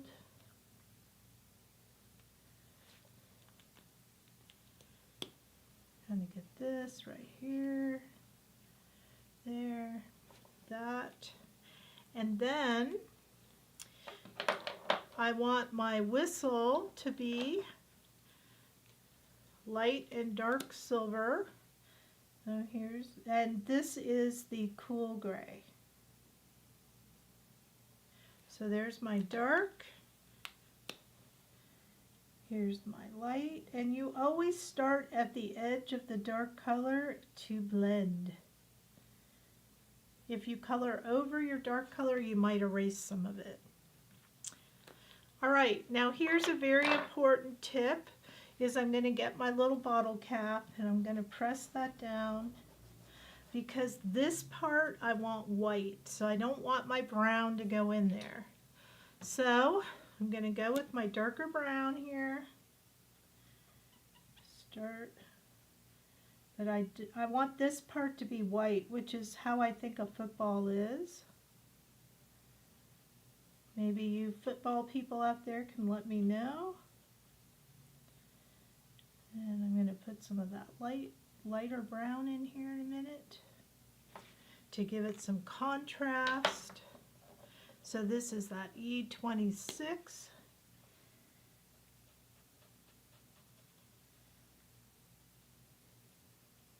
But that bottle cap really helps me press down so I don't get the color in there. Okay, there we go. All of those are colored. So you are going to, when you cut this out, you can detach it and then pull this up, cut under it, put it back, and you're going to have it put on your card just like this. Here's the helmet, football, whistle, and shirt. Jersey. All right, how cute. So that's our third project. We're going to jump right into the next one, which is our Very Much card. So we're going to grab some supplies right now. This one has a fun twist to it as well because it features a fence design at the bottom. So it's hard to tell in the picture, but wait until you see the sample. Here it is. So when you're finished with this card, it's going to have this fence element down at the bottom where you can see through. How cool is that? So we'll need the kit with the beautiful purple and floral papers. We need our Very Much outline sticker. And then do we have that mini sticker to from somewhere? Yeah, we need our mini to from for the butterflies. Right. And I think that's all we need. Yes, so I do want to, before we get started, there are two different things you could do. So we are going to make this card the way that you see it. However, in here, if you wanted this to not have the floral paper and just have the lavender, then you could do that if you want to. So either way, it's going to look pretty, but I just love this card. Look how fun that is. It's really great for spring. This one says, "Miss you very much." Yes, and that sentiment is found on the sticker sheet. Okay, so we'll need to get out our paper trimmer so we can trim some papers. Unfortunately, I have a feeling this card has a lot of trimming. It does. You are correct. Good things come to those who trim. Okay, you ready? Mm-hmm. We're going to trim the white cardstock. 4 1/4 by 11, right? Yeah. Did you hear somebody come in? Oh, I thought I did. I can thought go I check heard the though. bell. 4 1/4 by 11. Okay. All right, so I'm going at, in case you can't see, 4 1/4 by 11. Now this is going to be an A2, but it is going to open this way, kind of with the opening on the bottom. So we need to cut it lengthwise 4 1/4. Okay, so we've done that. Okay, next, trim. Oh wait, we have to fold it first. Yes. So now we are going to, and you can use your scorer if you want to. You would score at, I believe, 5 1/2, right? Yep, it says fold in half. But this is, I'm just going to fold it, and I'm being careful to match the sides. Use my little fake bone folder here. Okay. Position portrait position with opening on the bottom. Trim 3 1/4 inches off the bottom of the front of the card base. 3 1/4 right here. Okay, so we're going to trim this off the front base. So I'm going to get my other paper trimmer. Sorry guys, I just love this one. It's easier for me. Okay, so we want 3 1/4 off there. So this is 5 1/2, so would we go just like this? 3 1/4? Seems right. Yeah. Okay. Sorry, I'm thinking, I'm overthinking it. So we're going to trim off 3 1/4. There we go. So now what we're left with is this. Okay. So now we need to trim our lavender paper.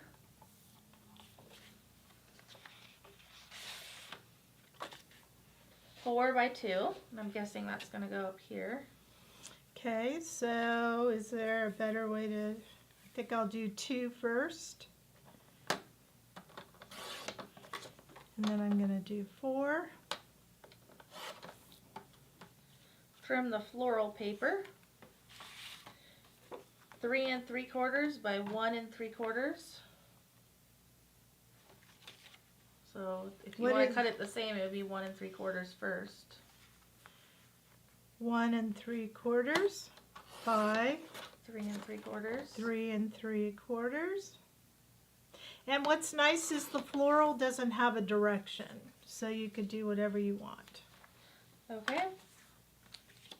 Next, trim lavender paper 4 by 5 1/4. So now we're cutting these pieces. Okay, so 5 1/4 by 4.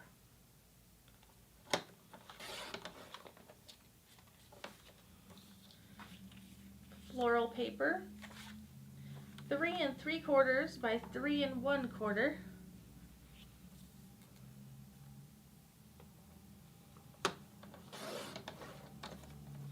3 3/4, 3 1/4.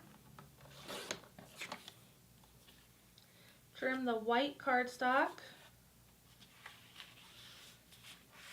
3 3/4 by 1.625. Yes.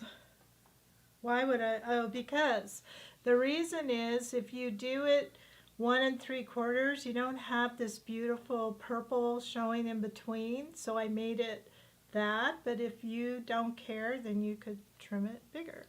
So I'm sorry, I need the dimensions again. 3 3/4 by 1.625. So 1.625 is really 1 5/8.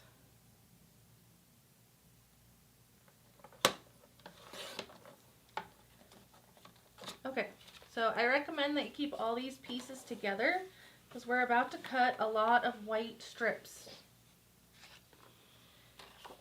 Ready?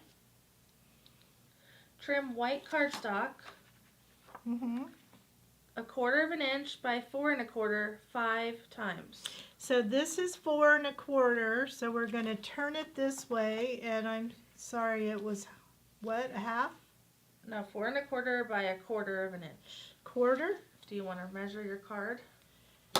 That doesn't look like No, a it should quarter. be a half. 5 times. Would you like to read that? Yeah, it's a half. What is 0.25? Let's do it a half. Wait. Isn't it funny how we are here? We just make everybody laugh, right? I'm going to change it to a half. So we better put out a little note to everybody. So we're going to go a half. 5 times. 1. This is why you should read my directions before we do this. 3. Or maybe I'll get someone to do that for me. 4. But I am human, guys. And we have lots of paper. 5. Got it. Now what? Okay, now I'm going to read what it says. Trim white cardstock 1/4 of an inch by 3.75 4 times. Okay, so what we're working on now is this part here. So I did mine a 1/2 inch, but I think it would have looked better if we had made it a little smaller. So I'm going to go with, I would stick with 1/2 inch. okay, Jackie wants to stick with 1/2 inch. 4 more times, right? As long as it's 3.75 on the other way. Yes, so I'm going to cut that last. Oh. So 1,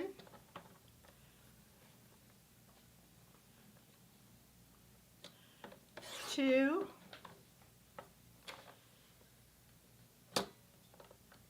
3, and 4. There's no mistakes in crafting.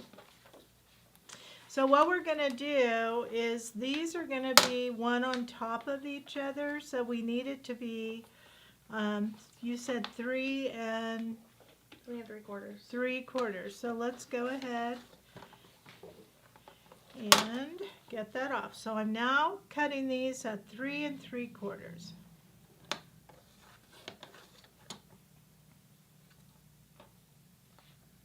And is that all the cutting? That's all the cutting. Woohoo!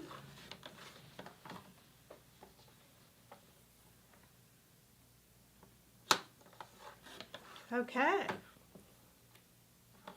So we have 4 strips at 1/2 inch wide times 3 3/4. Okay. Then we have 5 strips at 4 1/4 by 1/2 inch. Right here. Okay.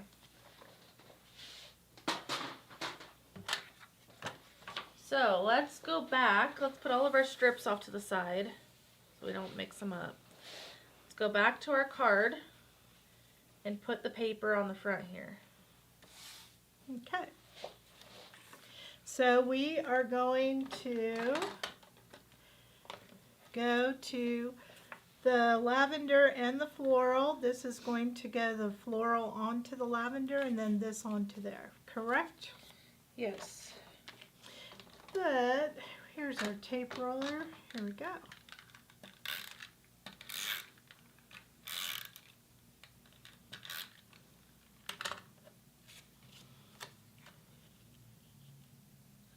If you accidentally did the, well, it wasn't by accident. If you did the 1/4 of an inch, you should still have enough white paper, right? Oh yeah, look how much is left over. You know, I can only say human, and everybody has white paper, I would think, so I think it's not too big of a deal. Okay. So let's just do this border really quickly. We'll need our white borders, and we're going to do a pearl around the flower paper. All right, so I'm now going to pull the pearl, and I'm going to go around the floral paper. Am I in the camera okay? Yep. Perfect. Do you see our, Yeah, they're under there. here they are. Then I'm going to do the top.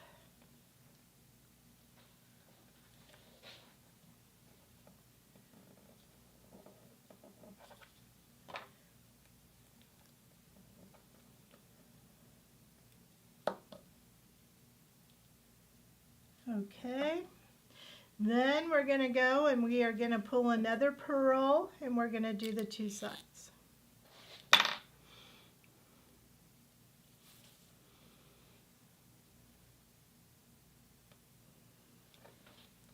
Okay.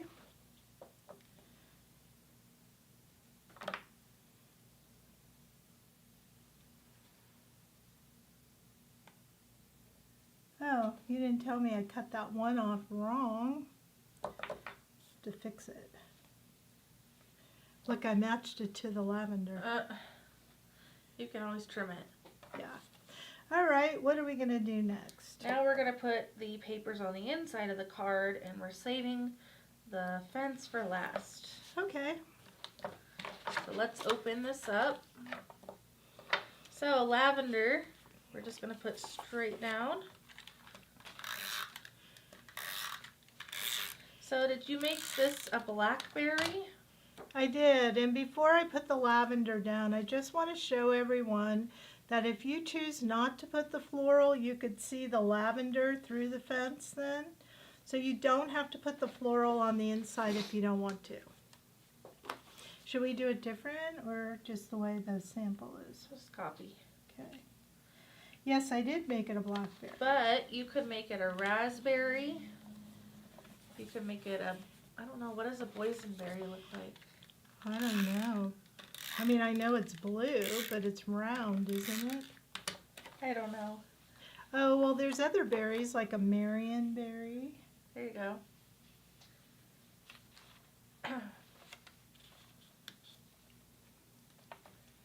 then the white goes at the top.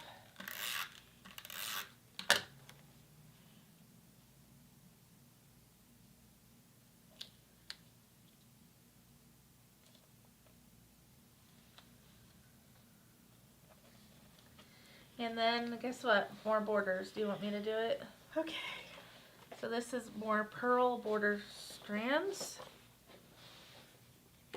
I need tweezers.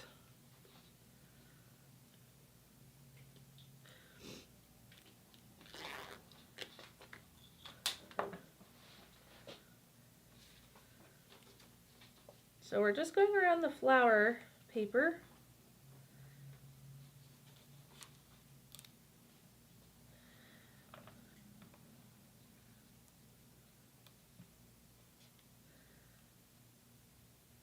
I struggle cutting these. Wish there were like some flat scissors. One day I'll find some. Okay.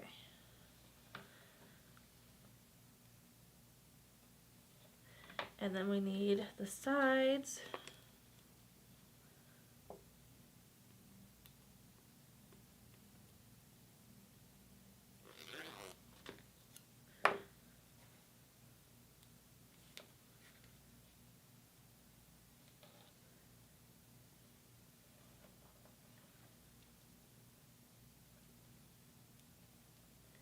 All right, one more.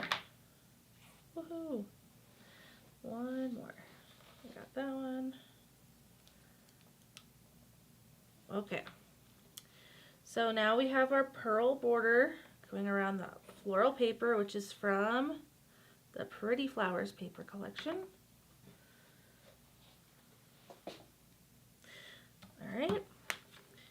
So it's time to do the fence. So I'm going to read how to do this. Place 2 shorter pieces.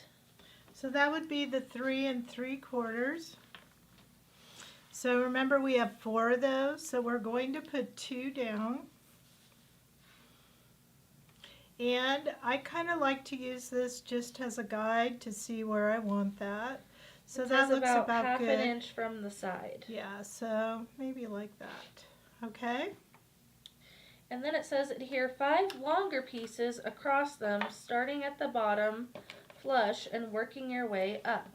I'm gonna mess this up a little bit only because I just really want to use my silicone mat. So what that means is the very first horizontal strip at the bottom touches the end of the vertical strips. Okay. So we're gonna put tape on the bottom there, tape on the bottom here, right? Uh-huh. Then we're going to use our larger ones. And again, you might want to have your card like this just to kind of for the first one, because then you could, and you don't want it on that adhesive, but you could kind of see then where to put the strip. Just for the first one, like that. Okay, now I like to get the other one done too, so I'm just telling you my way. So you kind of, it doesn't matter I guess if you have a little bit of a edge, but you need to know that this one is going to be about, you want it to be a little lower than this, like that.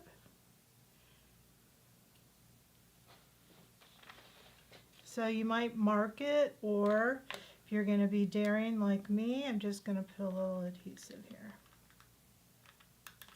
But so put your flap down just so you know. Wait, it moved. It did move, you're right. But we'll make it work.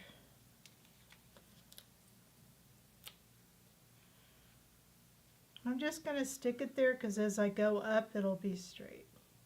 So that's just temporarily there. Okay? So now if you lay your other ones every so often and work your way from bottom up to top, you'll kind of see where you want it. And then you could straighten that one out.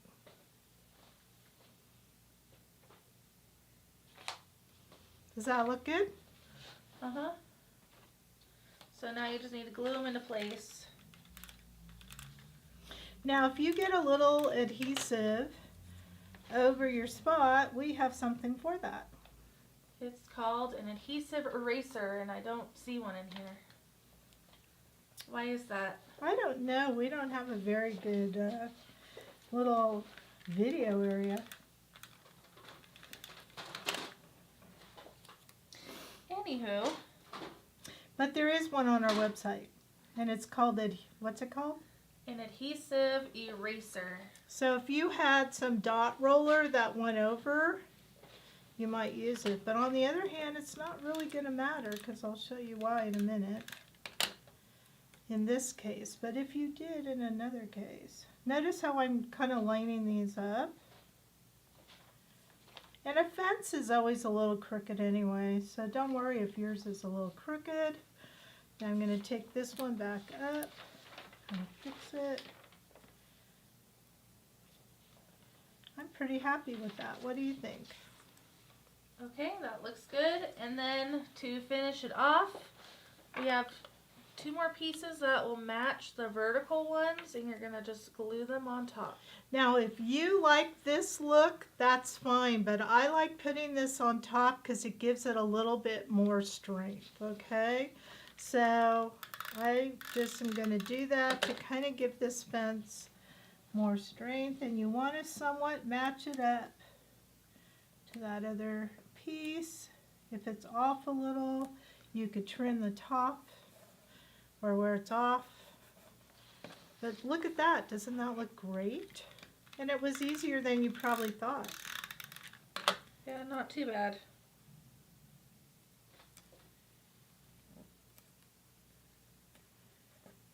Okay. Now it's time to attach it to the card. So to attach it to the card, you're going to make sure this lines up with the bottom. And you're going to put your adhesive. Now I might use my score tape, which I think I will. And I want to put it under there, and then it's going to go right on there. So a little bit about score tape is you can use it for anything on your cards, on albums. It's acid free. This roll has 27 yards on it, and it's easy to tear, so you don't have to cut it. It's really strong. So I think I'm just going to put 2 together pieces. And then you do have to take off the top protective layer.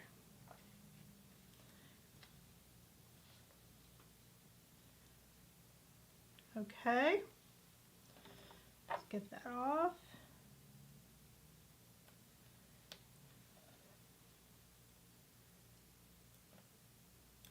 Again, these tweezers, invaluable.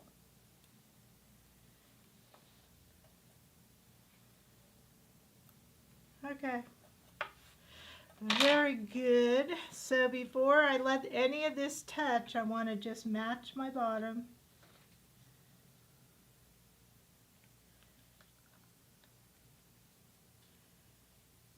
There. Whoa. There we go. Okay.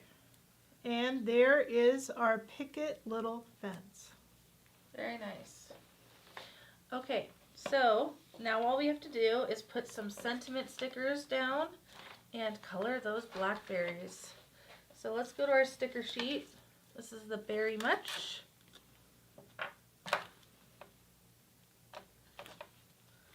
So I need to open it up. Okay, so we're gonna put Miss You Very Much. So I think the best way to start this would be with the U. I'm looking for the words that are closest to this piece of paper. And it's on this one right here.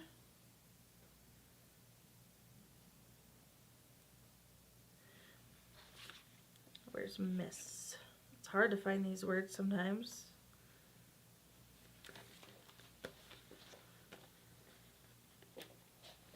Now, if you don't want to say Miss You Very Much, you don't have to. You can always put something else there.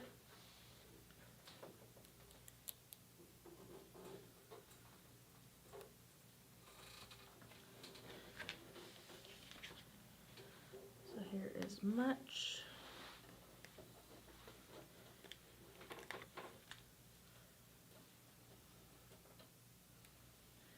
And now we just need Berry.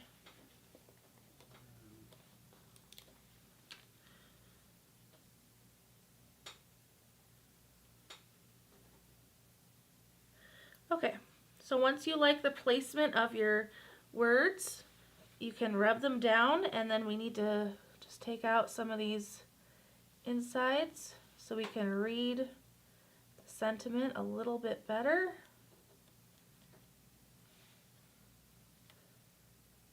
I think I have some on each word, but actually they're coming out really easy.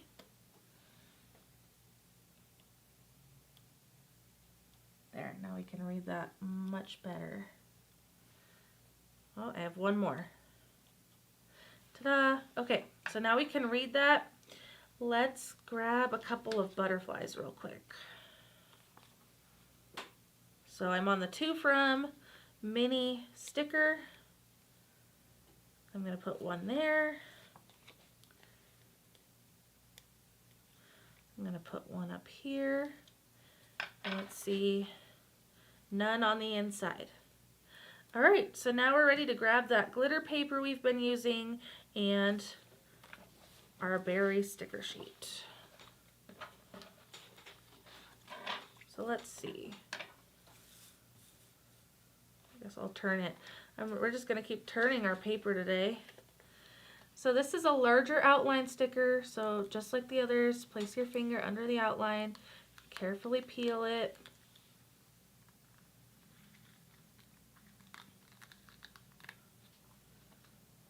Now, do you have a trick for this little guy? What is it? What is it? the berry. Cutting it out. Should we separate it or just keep it together? Oh yeah, I separate it. Is that what you're asking? I always cut through the stickers. But I keep it together on the glitter paper. Okay. Sorry, something stuck to my sticker. Okay, we're good. I'm just trying to figure out the best way to put it on here. I guess there is no best way. Or we'll just go like that. Then we need 3 flowers.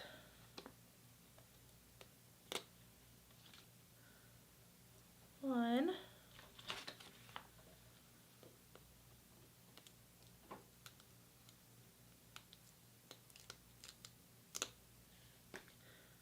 2. And 1 more. Now you'll notice I have a few negatives in my berry. I'm going to take those out in just a moment. And I've been struggling with this one.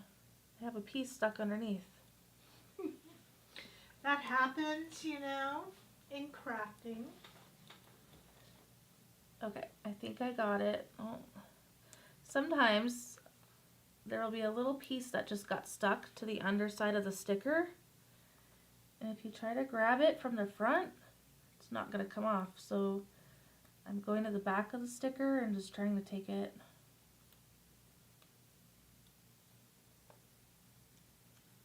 I see it. Got it. All right. So let's sprayer that down. Do you know what colors to use? Well, again, I used the other markers, but if you want the right art, I would use a dark purple and a light purple, a bright yellow, YO2, and then a dark and a light, but these are more of an emerald type green, wouldn't you say? G13. Actually, what if we used these 2 greens? That would look pretty. Okay. And then, or we could use these 2 greens. Let's do those. Now purple. Do you want to use VO7?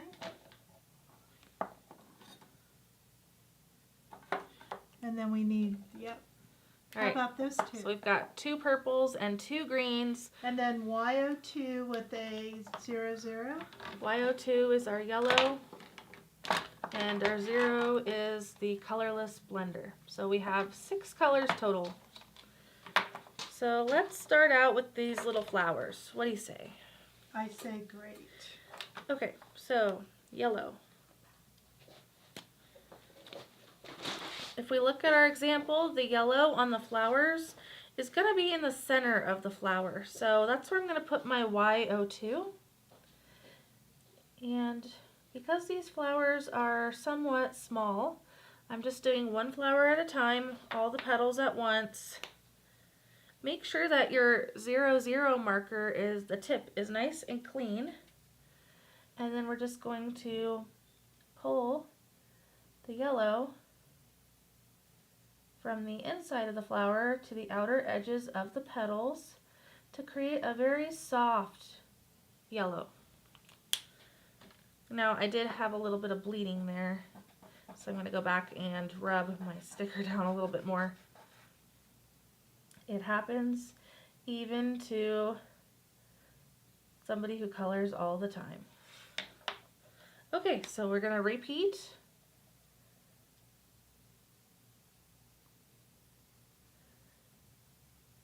So we're just making a very muted, it almost looks like a white flower with just a tinge of yellow.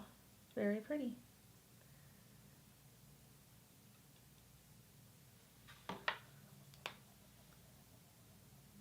Now I'm not cleaning my tip every time, but you'll notice it's going to start to get darker if you don't clean the tip of your colorless blender, because that yellow is getting darker on the tip and transferring. So if you notice that, just clean your tip. It's always a good practice to clean the tip of your colorless blender when you're coloring. Don't forget the flower in the center of the berries.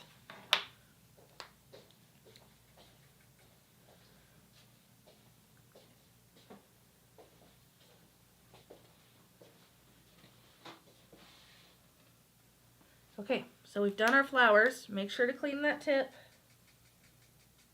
Just use some typing paper, some scratch paper. And now we can move on to the next color, which I think we should do green. So we need our dark and light green. We'll start with the dark and blend with the light. So for the leaves, it looks like a lot of the dark is going to be coming from the middle of the leaf. Now with your olos, remember light pressure, or it might go into that really pretty flower we just did. And then my light green, I'm just going to pull the color towards the outside of the leaf. What a pretty combination. What do you think? Yeah, so what am I using? G 1.7, G 1.4. All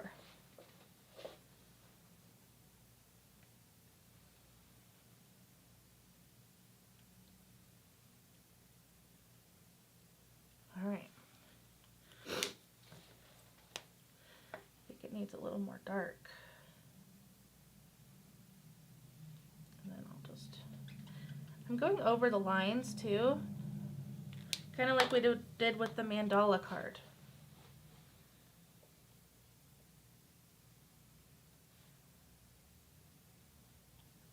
So I'm treating each leaf as one big open image instead of coloring each little section. Okay, so there's our leaves. Oh, we have leaves on top of the berries.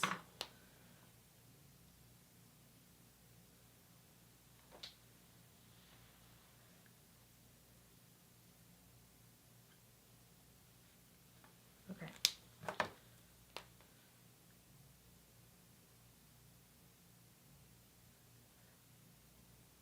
There we go. You can see the image is starting to come to life. And then we have just the blackberries. Do you want to do the blackberries? Okay. So when I do the blackberries, I'm kind of, there's no science is what I'm going to say. So I just kind of go in with my dark purple, and I'm just going to color where I want.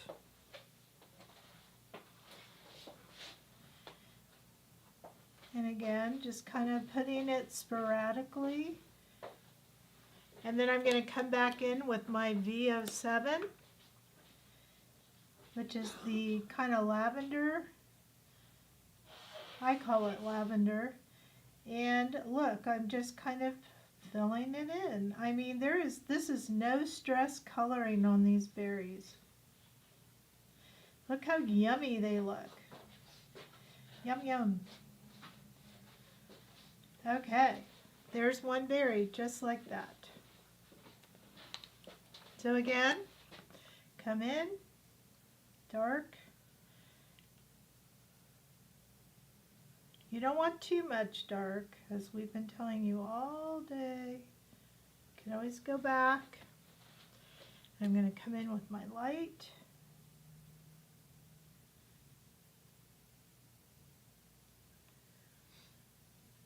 That looks so delicious.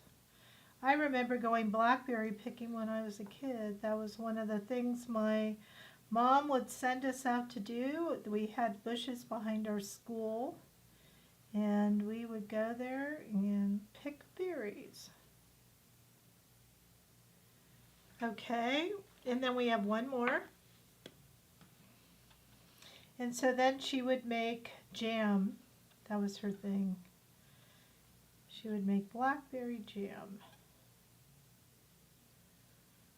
But I remember bees, thorns, lots of fun. Now where we live, you got to fight the bears for the blackberries. They love blackberries. Okay. So I'm just coloring this in with my lavender.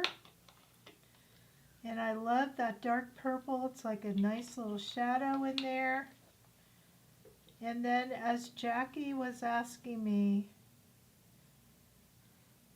you can just go in and cut off the sticker maybe up here, then cut around it and reapply it. It's so much easier that way. There we go. What do you think? Okay, those look so bright. So we have colored our blackberries and our little flowers. So you're gonna cut them out and let's see what it looks like on the card when we're all done.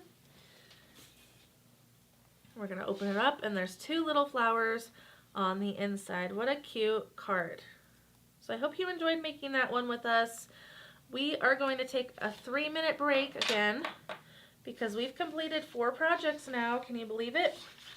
Our next one is going to be the Fancy Fold Daisy card. So we're going to come back in about 3 minutes and make this card together. We'll see you soon. Don't go anywhere.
Welcome back, Krazy Crafters. We're doing the Krazy Krafter Box All Occasion 2024 edition today.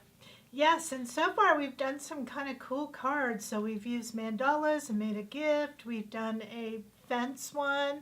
We've done a fancy fold. And now we have another fancy fold coming your way. Yeah, so this one's featuring the Daisy on My Mind outline sticker. And it's so bright and fun.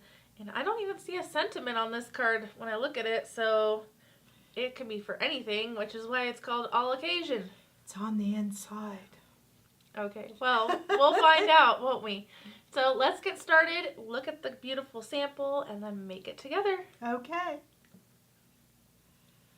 All right, so what are we going to need? And by the way, let's look at the card real fast. So this card, because it's a fancy fold, opens this way, but then it opens again, and there's that sentiment.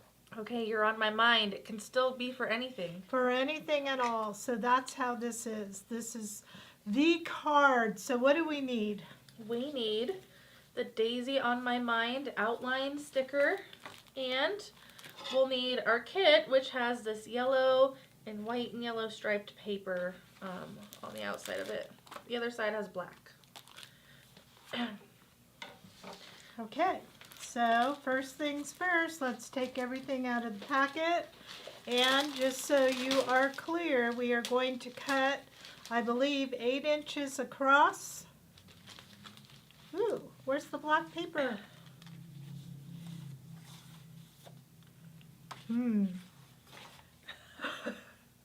Well, guys, we have a problemo, so I don't think we can make this one together because this was supposed to be an 8.5 by 11 piece of paper. So what I'm going to do is go grab one and show you how to fold it. And we could, Jackie, can you start cutting the other pieces, and then we'll show you how this goes together. And we're going to have to get you a piece of paper, I guess. What do you think? Yeah, we'll have to see how we're going to do that. Oh, darn. Okay. Okay, well, surprise! So, let's look at our other dimensions. So I'm going to go back to our directions. We need to trim our yellow cardstock. So we do have that one. Yay!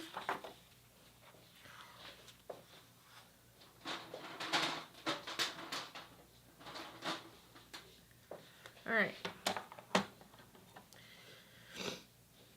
We need 3 3/4 by 5 1/4. So let's see. This looks like it's 5 1/2. So if we go to 5 1/4, I'm just trying to see. Okay, I think I know. This is going to be on the outside of the card and the inside of the card. So here and here. Okay. So 5 1/4. And then it says 3 3/4. That's right. 3 3/4. And 3 3/4. Okay, so we've done that. Are you going to do the black one now? You can keep going.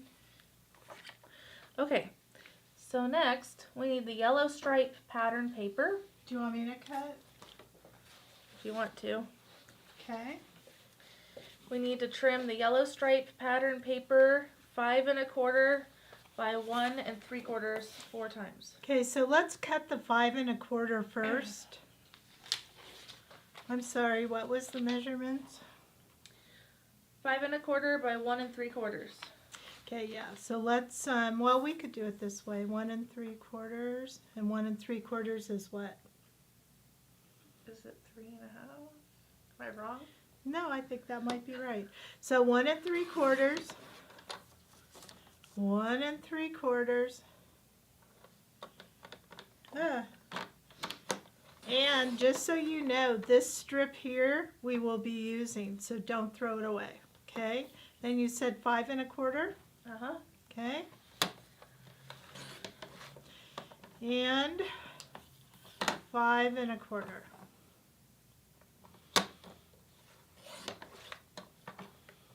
Okay. It says 4 times. Yes, so we have to do it again. So 1 3/4, 1 3/4,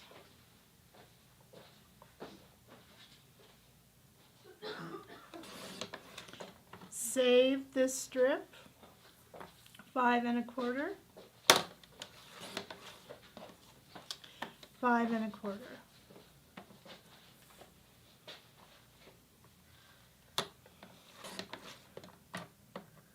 Alrighty.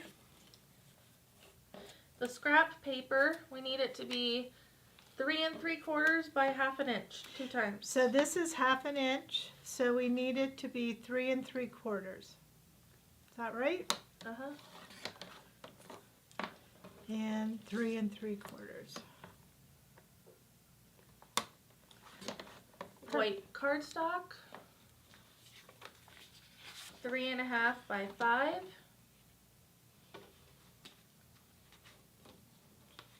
Okay. So I think we want to go 5 this way. I hope. And then what? 3 1/2. 3 1/2. Sometimes it matters how you cut the paper, so I'm kind of paying attention. White cardstock, 3 by 3. So I think this is 3. Yep, you could get it to 3 by 3. That's what I was watching for. Yay, we did it. And black, 2 3/4 by 2 3/4. Yeah, so we had an extra black in here because that other one was supposed to be a full page. So 2 3/4. Uh-huh. You know what? So sorry, guys, but it happens. Okay, that's all the cutting. Okay, so now what we're going to do is you have a black paper, but that's not going to help us with the fold. So what I would suggest that you do is if you have any 8 1/2 by 11 paper, we need black for the kit, which we will get to you, but I would just follow along so you could kind of make a, what do you call it, like a template or a sample so you know how it goes. So look around your stash, get an 8 1/2 by 11 piece of paper, and then I'll show you what to do. I'm going to get my big trimmer because I believe the first thing we need to do is to trim it at 8 inches wide. 8 by 11.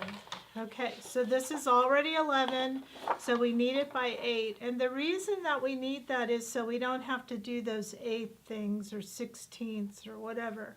So I just trimmed off a 1/2 inch.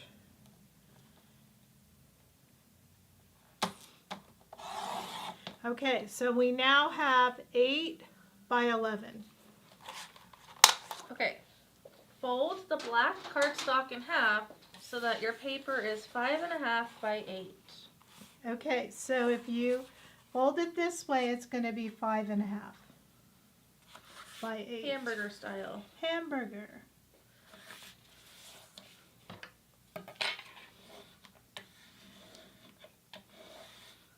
Okay.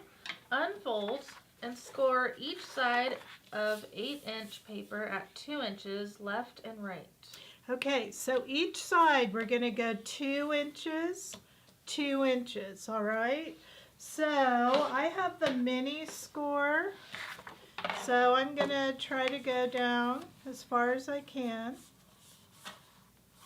2 inches. Okay, 2 inches, are you sure?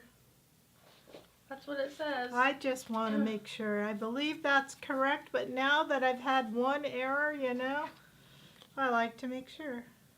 Yep, 2 inches. Yay. Okay. So I'm going to do this in pieces. Now what I could do, which I think would make more sense, is use this, right? Did you know you could use this as a scoreboard? I did. So if you put your paper on the 2, and then you put your bone folder or whatever you want to crease it, it'll go in the crease.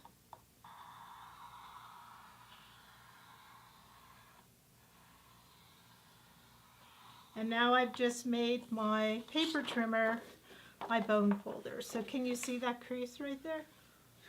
So now I'm going to go. You made it into a scoring board. What'd I say? You made your paper trimmer into a bone folder. I was laughing with some girls the other day. All the things we call a bone folder or how we get a joke out of that. I guess that was on my mind. Okay, so now that's all we had to do. These fancy fold cards are fun. but sometimes they have a lot, you know, that you have to do. So now we have a score line here, here, and 1 1/2. That's what you should have, right? What do the directions say next?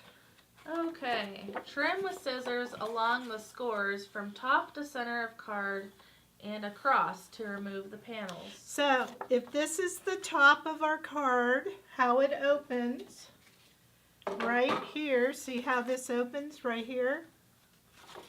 We're trimming off this part and this part right here.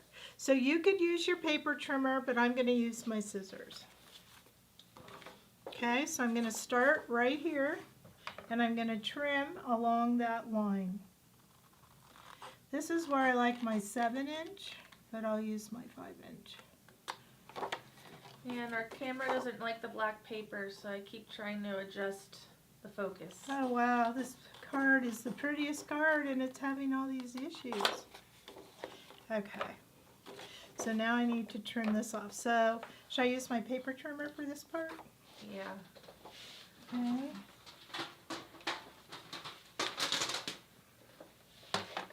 If you are making your own sample or if you're hanging in there, let us know. You can always press that thumbs up button or the heart button. That was a bad idea because it won't fit in there. Ah, crazy ladies at Krazy Creations. Okay. So I have this wire. I'm putting the wire on, making sure. And I'm going to stop where I ended, maybe a little bit before, and I'll trim that off. Then I got to find the other one.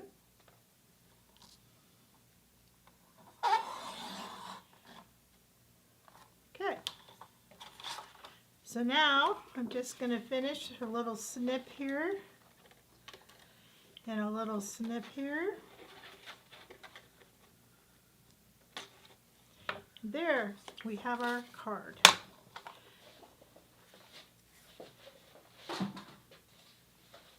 Okay.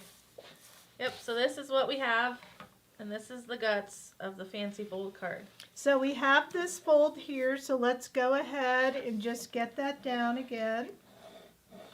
And then this is kind of a gate fold, so we're going to put this in. Oh, I got a sticker on there. That sticker off. And then we're going to fold this in here.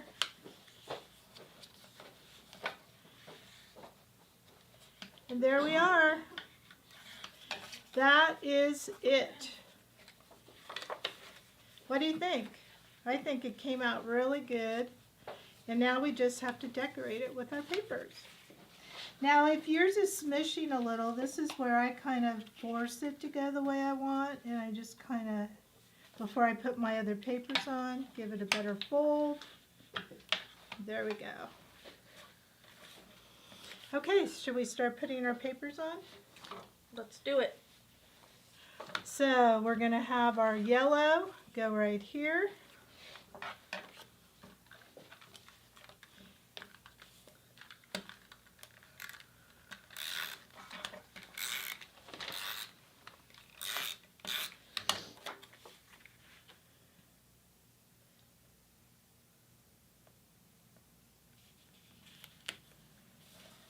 Okay, and then these strips that you were handing me do go on the top and the bottom here.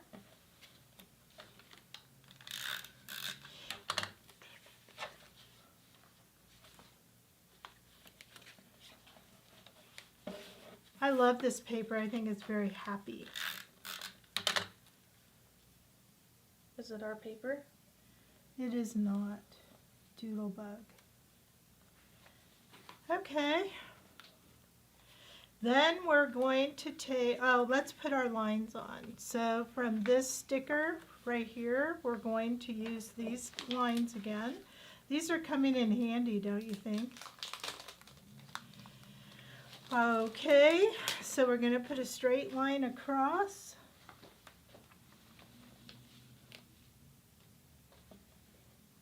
and it's not going to be long enough. So we're actually going to piece one together, which is something I love about our borders.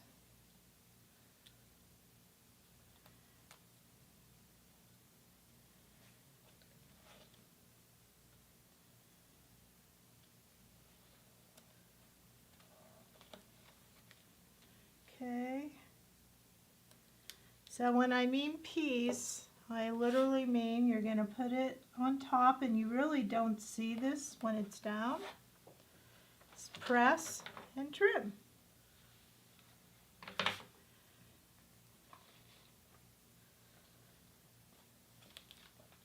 But you do have to match it. If you match it off, people will see it. Okay, there, we got that part. Now Jackie was handing me this. So basically, this one is going to go in here. So let's put that down first.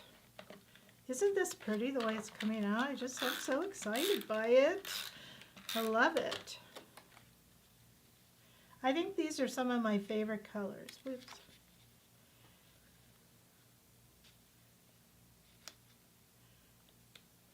Okay, and then we're going to put this one on. So then the white square. And are we putting pearls around there? We sure are. Or is it diamonds? Can't tell.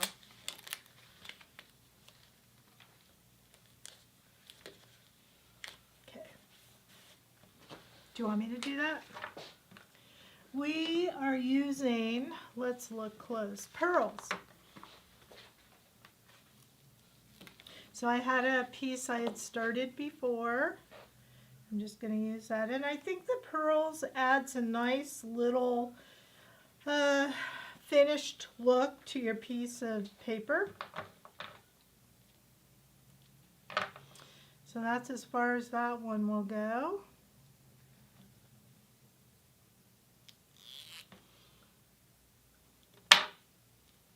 In fact, it's to the point where it's hard to do cards without a border, I think. And I like the white because sometimes white, it's that little bit of something that you need. Now with the pearls, you could put a pearl on a pearl, and that's a good way to chain it together.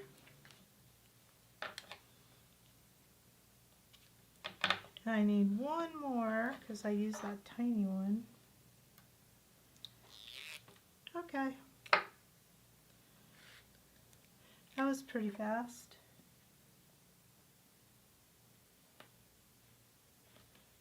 There we go.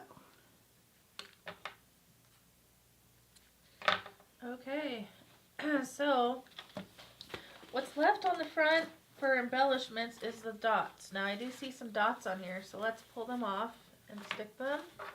We need 3 dots right up here.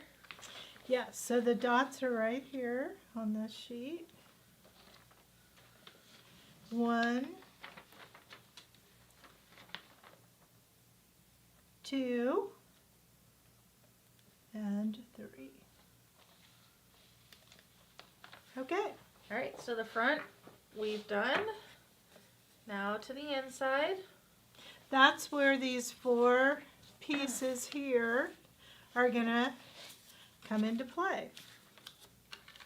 Now, even if you weren't able to find a piece of paper or have your own black cardstock, you can color along with us in just a few short minutes, and you can always replay this part of the video for when you do get your black paper.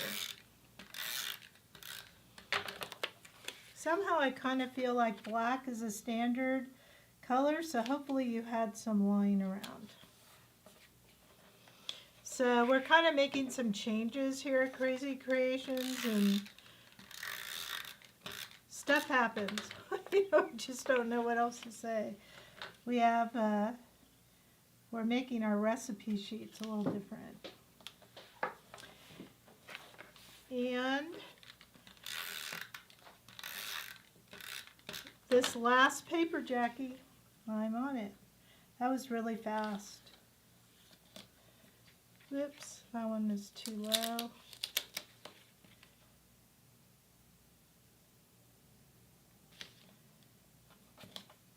Okay, and then we're going to put our yellow.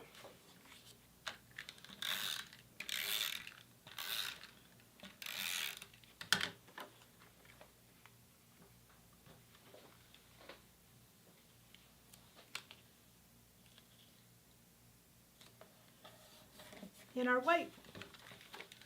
And then we have to do our sentiment, right? We do.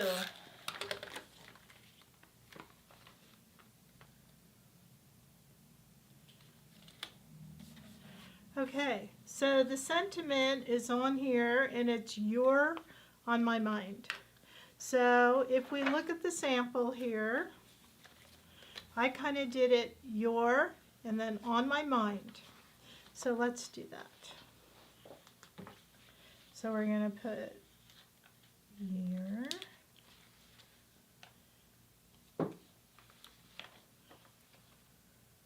Oh, you and are Yes, two separate. they are. Yet the apostrophe is separate.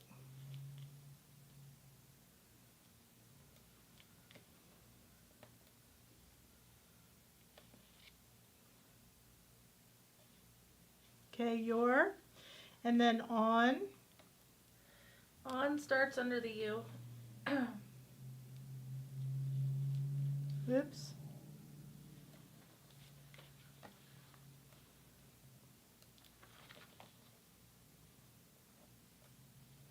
My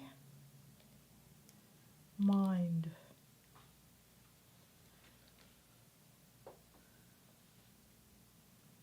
Okay. Now we're going to put a butterfly or two. So these butterflies are right here. And I have one going this way. And yes, it's going directly on the white paper.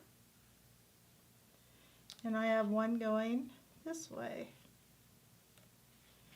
And I don't think this middle comes out. So there we are. And we are going to color on the paper. So it looks like our butterfly is a kind of a light turquoise.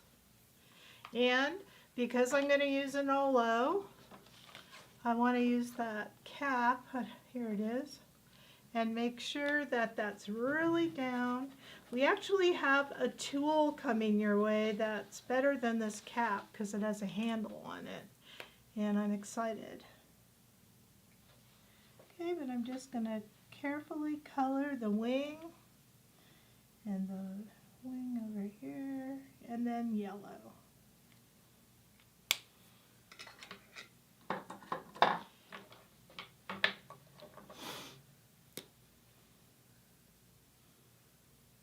How fun. That's such an uplifting card, isn't it?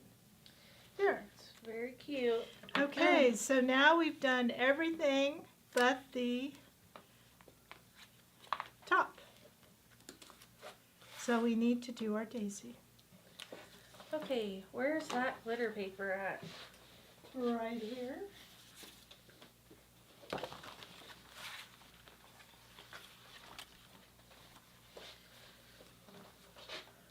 So we need to peel our daisy. Now it has a frame attached to it, which means it's going to be really easy for you to cut out later. Okay, if you're ever looking for images that are easy to cut out, look for something with circles or squares around it, because that's going to be the easiest thing for you to trim with your scissors. Even that mandala What mandala? was easy to trim. Oh, for the most part, yeah. Okay, let's see. I'm just trying to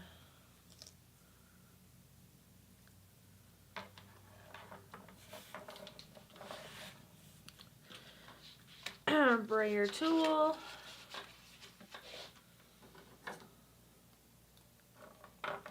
Alright, I had to fix my brayer tool real quick. She's insisting I use this little bottle cap. I'm telling you, when we get that new tool, it's going to be great. Alright, well, we're going to do some simple colors here. Green, yellow, blue. That's it. So let's look at the yellows. YO2 and a golden yellow. So we need a dark and a light yellow for the daisies. So dark to light. The dark goes towards the center of the flower. This time I'm coloring pretty quickly because A, we've done so much coloring up to now, and B, yellow is a very easy color to just kind of go for it. So I hope you're comfortable with just coloring these yellow daisies. You may not see a whole bunch of shading on them because yellow is so light, but it's okay. It's all good.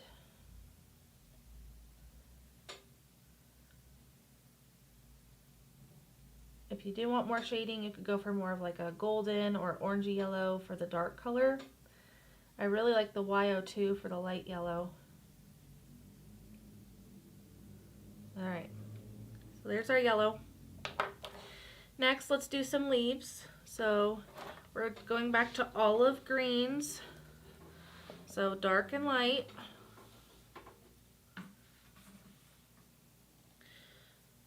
These leaves are pretty small, so I'm just gonna do, well, 7 at a time, it looks like.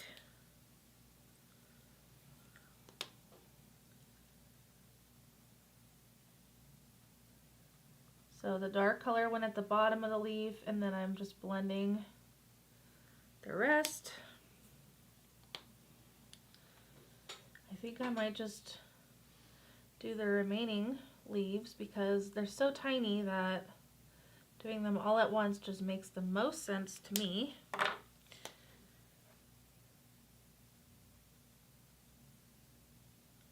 Don't you think this image is so uplifting and happy? Yeah, it's nice. And then next we have to do a pretty background. Well, we don't have to, but let's do it. So for the background, we're using a light blue, so I'm using BO2, and then the colorless blender is going to fade it out so it looks like the sky. So for the blue, we're going to put this around the outside and then blend into the center. If you want to work in sections, and if you're new at this style of blending, work in sections. That area didn't really have a whole lot to blend, so that's just kind of solid blue right now. Okay, so now I'm going to go into this lower area on the left. And then I'm going to take my colorless blender, making sure that the tip is clean.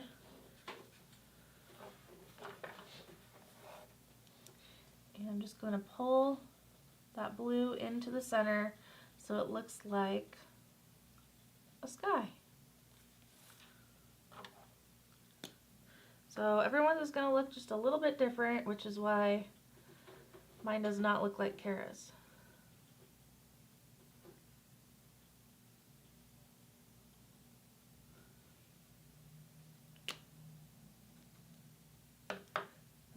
We have a couple questions. Was the glitter paper cool that was included in this crafter box?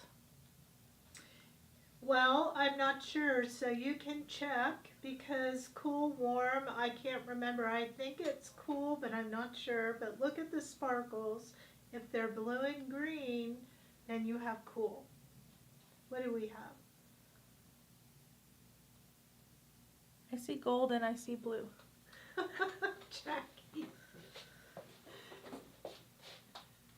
We have cool. Okay. We apparently have cool. So I believe you all have cool. Now, for the middle of this image, I'm going to show you a trick because I don't want to add more dark to the inside. I'm just going to carefully touch the tips together. And then that's going to give me a faded blue for the inside without being too dark or just being plain white.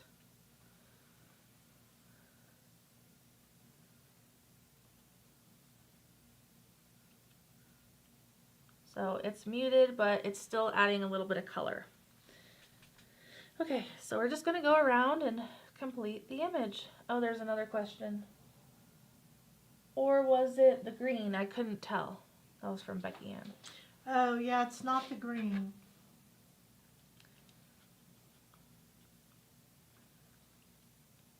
I love the green, though, when you do leaves or happiness, that green, it makes your green marker so vibrant. It's It'll really be good pretty. for St. Patrick's. Yeah, maybe that's what we'll do. We'll use it for St. Patrick's Day. With our little gnome, our leprechaun. Yeah, I love that one. Or the maple about the friends, the shamrock. Oh, yeah. Alright, so I'm doing the kiss method for the center. I don't know if that's what you did, but that's what I'm doing. I didn't, but I love that technique. And it doesn't harm your marker because you can just scribble the color from your colorless blender on some paper. And there we go. All right. That's beautiful. Now all you're going to do is trim this out. So follow the circle, go around the daisy at the top, and it's going to go right on your card there. And then you will have that. Do you want to open it one more time? Okay, let's look at it up close. Ta-da! Beautiful. I hope you enjoyed making this card with us. We're going to jump into the next one, which is a shaker. So this is called the Succulent Shaker Slimline Card. You really like tongue twisters, don't you? I do love tongue twisters. So we're going to look for this packet. This is our card, so you're going to want the succulents. And look how fun that is. Okay, so this is our brand new shaker shape. It's the small square, and I just think it's so cute and perfect for this one. So do you want to grab our succulent sticker? And we're going to need the small to from sticker and our white border sticker. So white border. Okay, we got everything. Okay, perfect. Because on this one, Best Wishes is found there. Okay? Alrighty, let's get right into it without further ado. And this is where, if you got the gift with the wipes, you're going to find those come in handy. So we're going to take everything out. We are not going to need our envelope, so let's keep that to the side. And we put this over here. And we're going to put our shaker to the side for a minute along with the shaker bits. So we have our slimline card, which we could put all of this on later. So I put that to the side. So what we need now are these pieces of paper and the die cut. Okay? And our paper trimmer. Yes. What is the first thing? So we're going to cut the floral paper 3.5 by 8.5. Okay, so it's already at 8.5, so we just need the 3.5. All right. I love this paper. What was this one called again? I don't know. I forgot. Yeah, we have so many collections now. Now I am going to tell you that these come like this, but I don't like when you put it down that you can't really see a lot of the paper. So I went ahead and cut a little bit off of each side. 1/8 of an inch. Yeah. So we're cutting, let's make sure everybody knows. What are we doing? We're cutting 1/8 of an inch off of each side of the die cut piece. And that's to show more of the floral paper. So you don't have to measure 1/8 of an inch. If you just want to eyeball it, you can. That's fine. But I really like to show the beautiful paper, so that's why I'm doing this.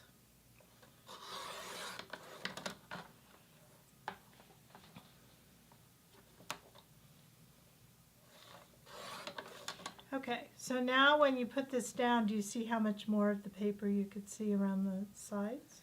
Yeah, that makes it look nice. Okay, so next we need our gingham paper. So it's the blue and white.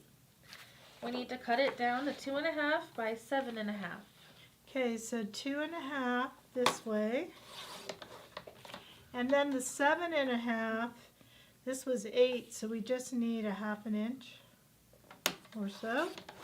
And I'll show you what the purpose is to go behind here. So you just want it, I think because I trimmed, we need to trim a little bit more. So what would you say, another 1/2 inch? Yeah.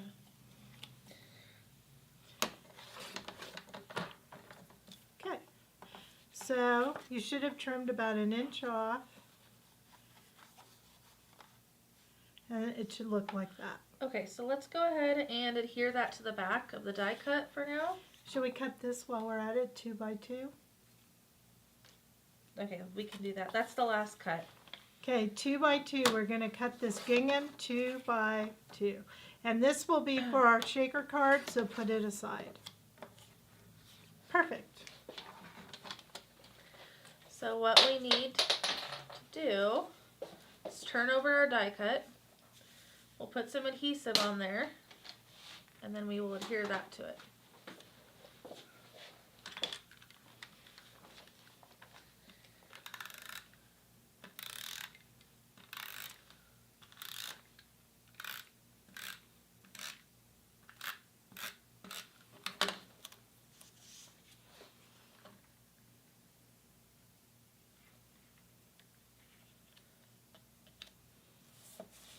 Okay, and then that's going to go on here.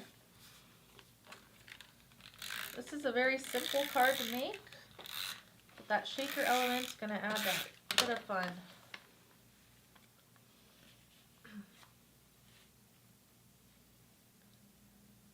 So that goes in the center of the card.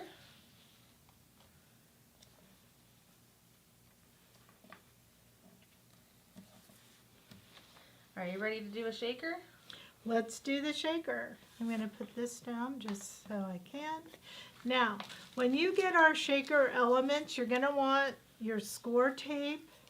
You're going to want to know that the edges are, they have, what do you call that, soot. So I like to use my microfine cloth here, and I like to go around the edges a little bit. So these are cut with a laser machine, and a laser and chipboard create soot. So that's why if you touch it, your hand might get some black on it.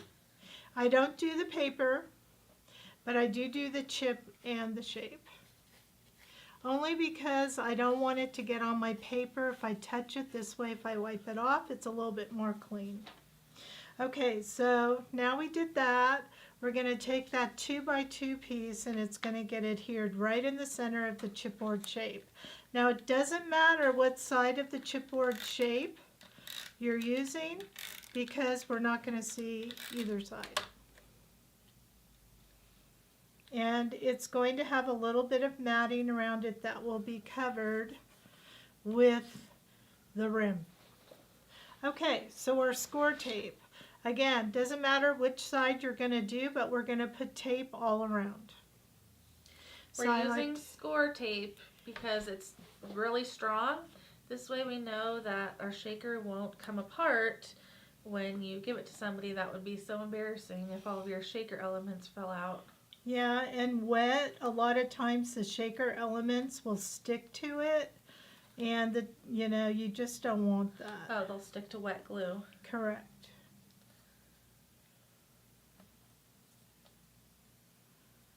Okay.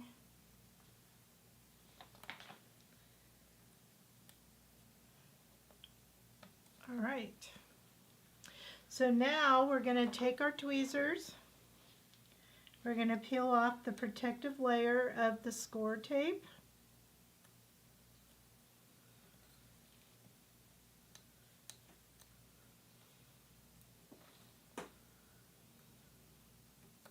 Now this is very, very, very sticky. So you want to make sure when you put it down on your chipboard here that you have it somewhat straight. So I've seen people stand up their pieces and put them like this. I've seen people lean over. I'm a lean over kind of girl, and I try to pick 2 corners.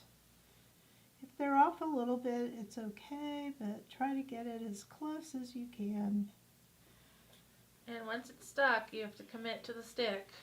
Yeah. There's no taking it back up without damaging the piece. Okay, so now we have that part of the shaker. We're going to go to these beautiful sequin mix. And the key to this is to put in as much or as little as you like, because a little bit goes a long way. If you put too much, you might cover the paper. So I'm just going to go like that. And what I like to do is to kind of shake it, see how it's going to fall. And that looks like maybe a little too much. I mean, it looks pretty good actually, but if I didn't like it, I would just pinch it and take it out. Okay? But I'm going to keep it. Now, this is where you want to kind of get that back in the middle. And what are we going to do? Score tape.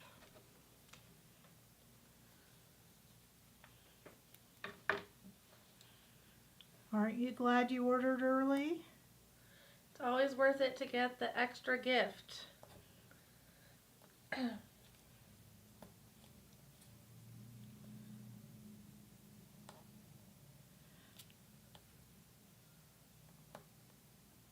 think I better use my scissors here. I don't want to bend any of this. I love the small square. We have so many fun shaker cards coming your way in 2024. We'll be releasing new card kits in a few weeks. So be on the lookout. Okay.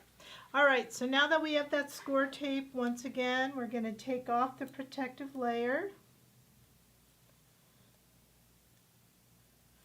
Now, Mr. Krazy cuts the acetate for you, and they are the exact size of the square. So if you don't get it right, you might have some kind of hang over the edge. So if you do that, just take your scissors and trim. It'll be fine. Okay, so now that we have that, we go to our acetate. Now the first thing we're going to do is remove a protective layer. And only the layer is on one side, so you never know exactly which side. So I take my poker in the corner. If it kind of just slips along, it's not that side. So I turn it over, try the other side. Where it's slipping along again, Jackie. Why are you telling me? There it was that first side. Then once you get it, you're going to pull it up and take it off. And you feel so good, it's like taking that Band-Aid off. I just love it. Now, sequins can be a little bit staticky. So that other little cloth that you got that's really nice and clean, I'm going to put this down. I'm going to rub both sides, and it's also going to remove any fingerprints. Now, if you didn't get the gift, I don't think we're planning on putting it on our website, but we might have some hanging around so you could email us. So what we recommend is... Go ahead. Okay, I'm going to put this on while you're talking, okay? Is signing up for our email newsletter so you're the first to know whenever we release a crafter box, because we almost always do a pre-order free gift. And we sell out. Okay, so then you can see I did that pretty good. I don't have really any plastic hanging over.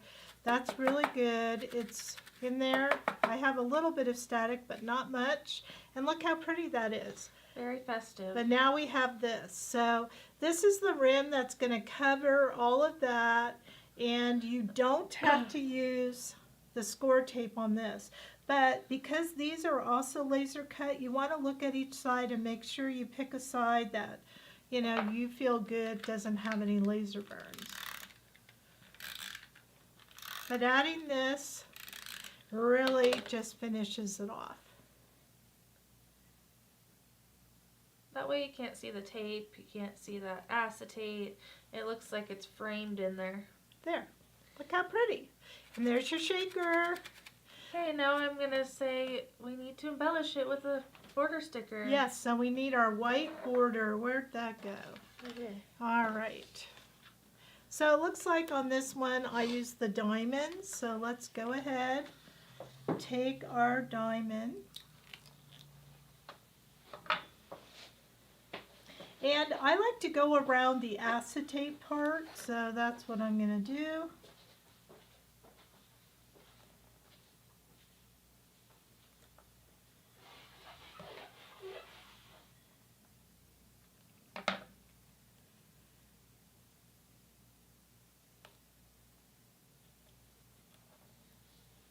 Okay. Top, then we'll do the sides. Look how pretty that is. The white on here is just stunning. And then we're going to have white over here. And we got it on.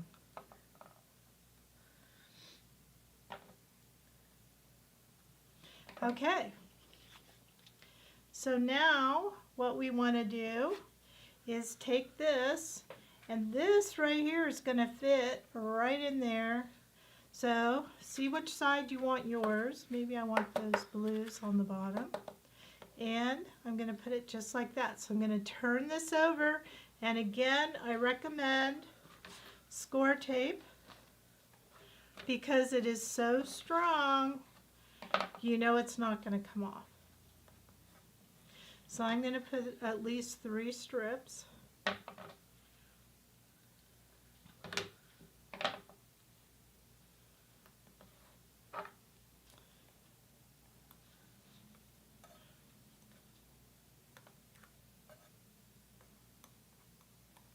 Okay. And it's going to go over that window. Just like that. Oops. I didn't press it down. You have to make sure you press down where that score tape is. So maybe turn it over, give it a press, because you don't want to squash the foam. Okay, there we are. Okay, so let's add a couple of little embellishments and then we can do our coloring. I wonder if we're going to make it under our 4-hour mark because we still have 1 to go. What do you think?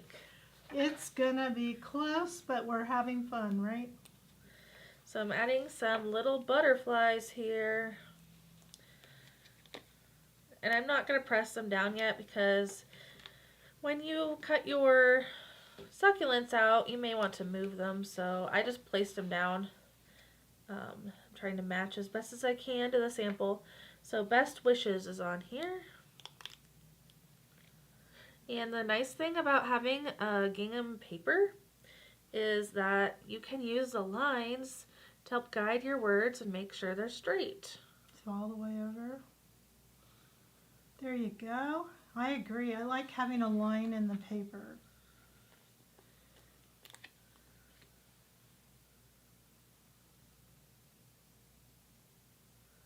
Let's see, a little bit higher, I think. Okay, there we go. So don't forget you have your slimline card. When you're ready, you're going to put adhesive on the back of this, and then it's going to go on just like that. But for now, we're going to start our coloring. So we have our glitter paper, and we need to peel some succulents.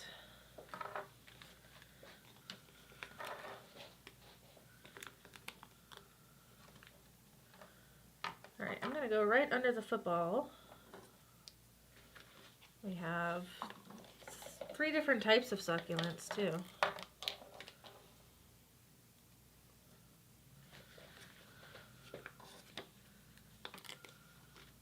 So I have 1 of each peeled, and then we need 1, 2, 3 flowers. It looks like one is larger than the others.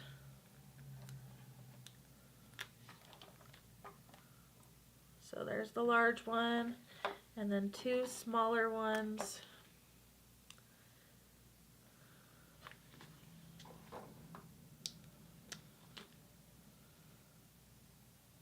Okay.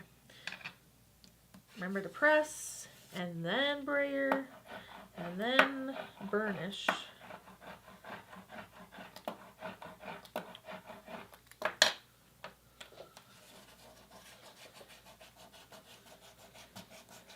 Alright, let's do some coloring.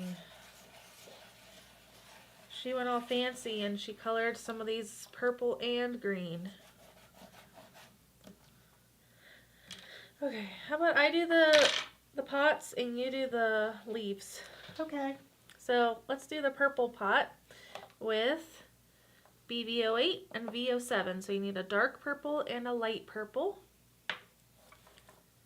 There.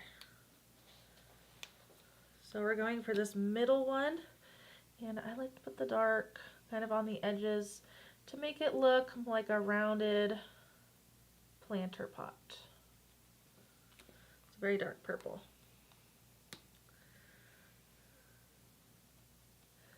But look at that, beautiful. It is, it's very pretty. I like purple a lot. I didn't used to at all. Same with orange. I like orange.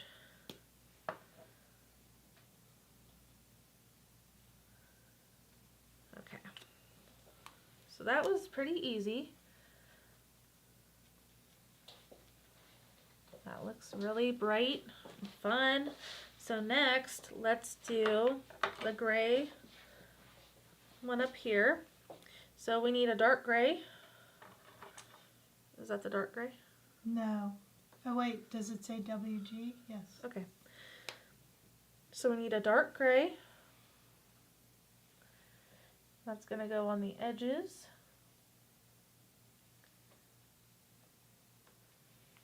Then I'm going to flip this marker around and use the light gray. I really love warm grays, and a lot of people bypass gray, but you really do kind of need gray in your repertoire. Yeah, look at that. Pretty. Very earthy. Now for that little line, what color are we using? E26. No shading required. Yours is a little darker, but I think it looks all right. What do you think? Yeah, it looks good. Now, what about these blues? Can you tell me what colors you used? Yeah, I used blue-green, but I took out the turquoises for you. Okay, so which ones are we using? Those. Okay, these two. Just trying to help you. So these are going to look just a wee bit different, right? Yeah, but again, it's all about that light-dark. So if you have blue-green, which is more of a turquoise, you can use that, or we could even just try turquoise. You want to with that dark color? Let's do it. I think this might be too dark. Yeah. Oh, too bad. What about this one? What's that? Oh yeah, we could do that. This is BG00. Yeah, we could try that. It kind of gives it more of a green tone, wouldn't you say? Yeah, kind of minty. It's really pretty. Reminds me like of Arizona or something. All right. That's pretty. So I did have to overlap the colors a little bit more because there's not a drastic or a very big contrast. So anyway, those are the pots. We need a little bit of brown and yellow.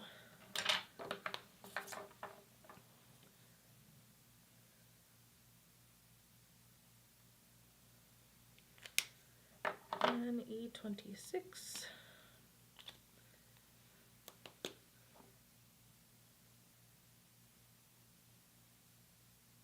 You don't have to do shading on every single part of an image.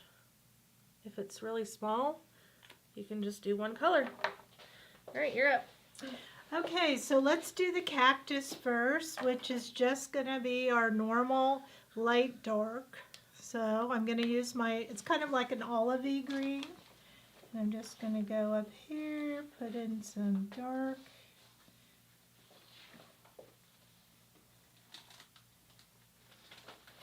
And then I'm going to come in with my light color.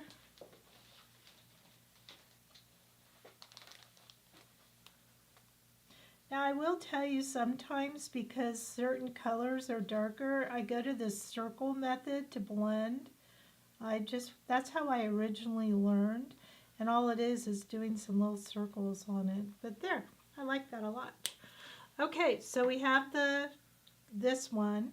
Now to do this one, I put a little bit of purple. Have you ever seen those ones that have like a purple? Yeah. So I just went in with a little tiny bit of purple in these little areas. So this is my dark purple, but you don't want too much. Notice how I just have little dots. Then I'm going to take my darker green. I'm just going to kind of get that out a little bit.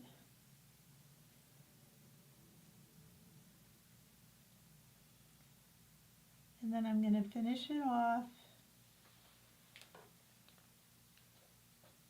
with my light. And this is just a fun way to do a succulent plant. And I must say, when you let this dry, sometimes the colors, they do turn a little bit, I've noticed, on any marker. Copic, Right Art, Holo. When it dries, you get a little bit different. There, what do you think? Lovely. Okay, then for this one, we did mostly in just the purples, which is like this, but because I don't want it to be as dark, I'm going to go in and I'm going to use, where's that? Oh, sorry. I'm looking for that. Here it is, BVOO. Okay? So I'm using a violet with a BVOO. So I'm just going to make this a purpley one. And you could put a little touch of the dark purple if you want. I might go back and do that.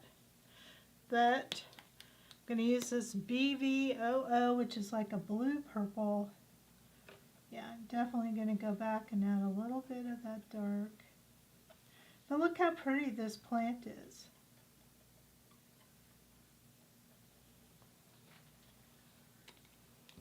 Okay, here's my dark color.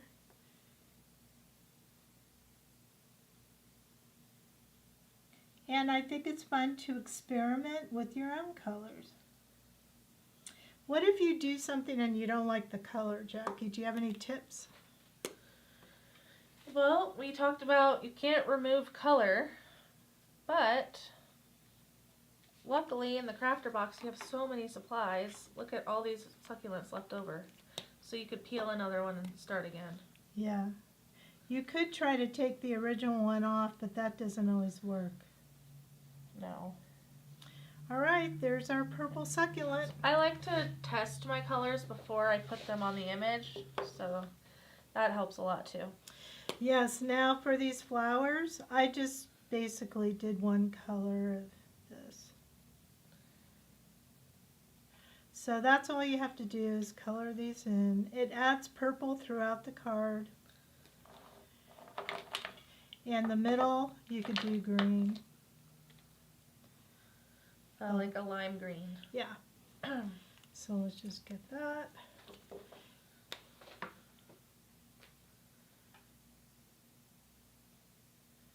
And there we are. Very bright and happy. So let's look at the finished card one more time. You are going to cut these out. Here is a tip for you. When you cut out this one with all these little spikies on it, just cut them off and make it a round cactus, okay? It's going to make your life easier. So if you can see on here, we just cut it off. So here is the finished slimline succulent shaker card. Very cute. And now we have one more project to do. Yeah, and I don't think we should take a break. Let's just jump into it. Okay. So the last project is our ice cream cone shaker card. And look at all these vibrant colors. So this is more like a sherbet. But it's another shaker, so we kind of know what the process is here, and it's for birthday. So let's get started. To make this, you need your ice cream cone outline sticker, and this kit is the only one left. And your small sentiment with the line. Oh, your to from. Yeah. Okay, so if you could open this up.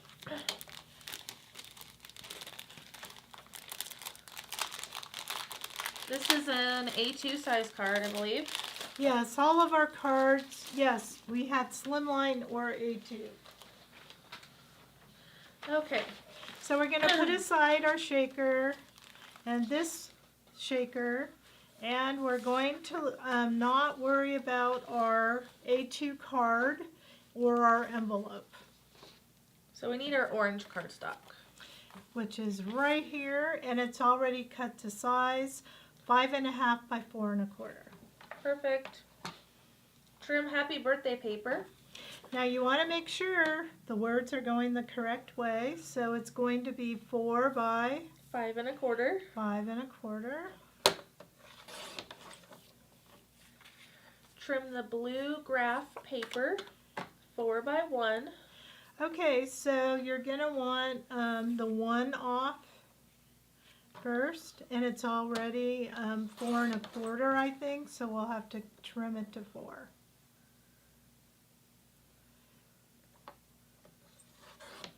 Okay, now this part we're going to need for the shaker, so don't toss it. And we're done with the trimming. This looks like an easy one to put together. So we're going to adhere the birthday words onto the orange cardstock. Do you notice the trend in here? When you have a shaker, the card is easier because the shaker is the main event. Yeah. Look at the other side of this. It's weird. Doggies. Yeah. Doggies. Okay. Then that little blue strip goes on the bottom of the card. Let's put the card in here so you can see what you're doing.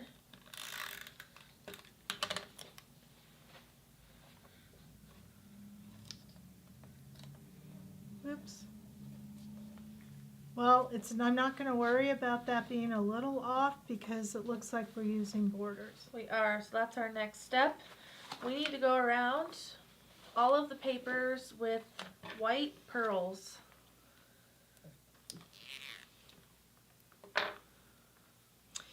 Okay, so we're going to go ahead and do the bottom.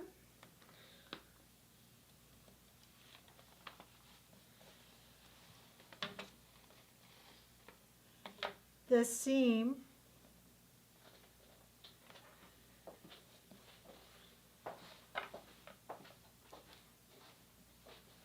So I like to do all my borders one direction at a time.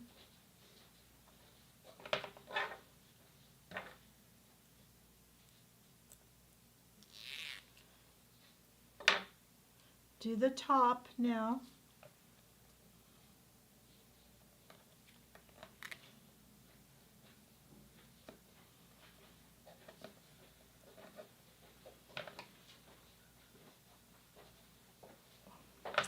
Okay, then we have to do the side. This doesn't look quite long enough, so I'm going to save it on my silicone mat off here to the side, and I'm going to pull a new one.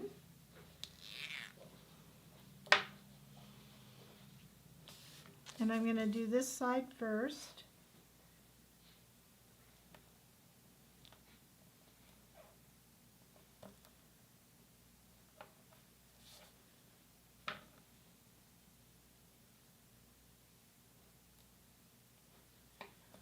And then this is also short, but I'm going to hook them together. So I'm going to start with this side, and then remember I had a piece that I just put aside.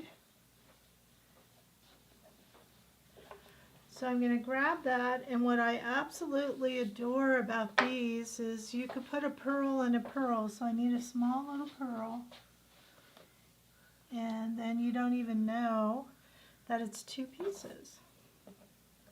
Okay, Jackie, I've done the whole perimeter. Hooray.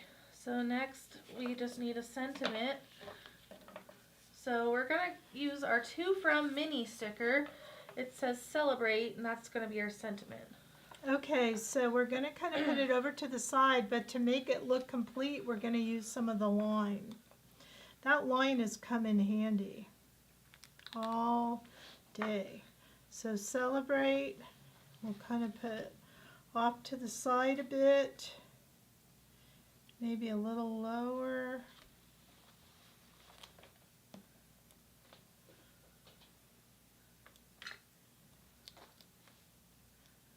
Okay, and then we're going to take this line and we're just going to kind of put it to kind of make it look complete.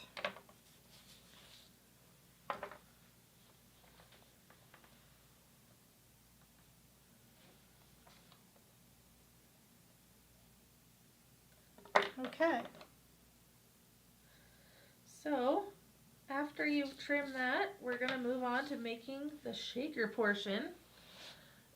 So we can put that off to the side and grab our shaker. That was so easy as a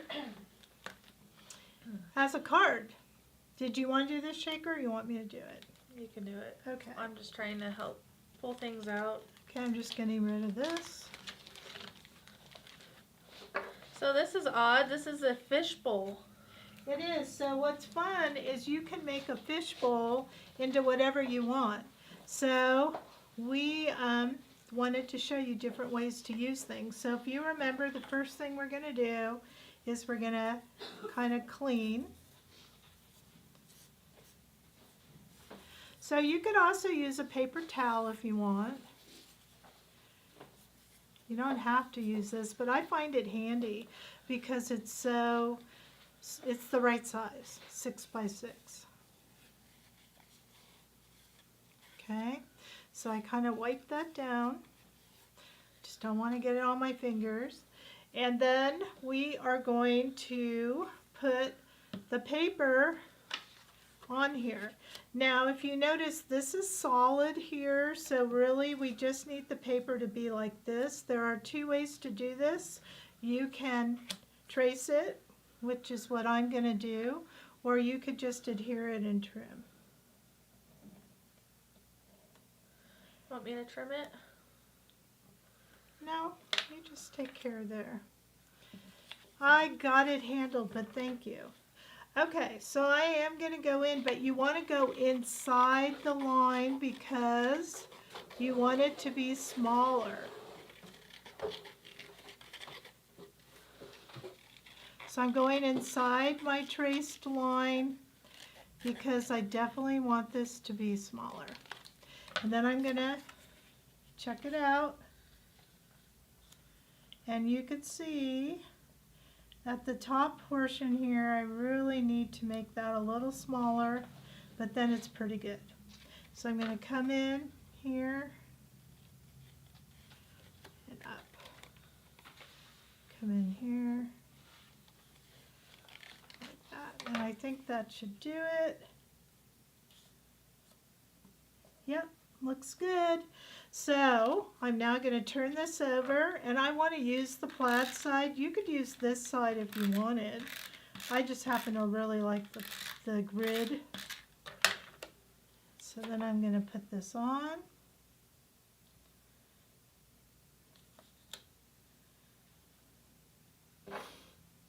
And of course I put it on a little crooked.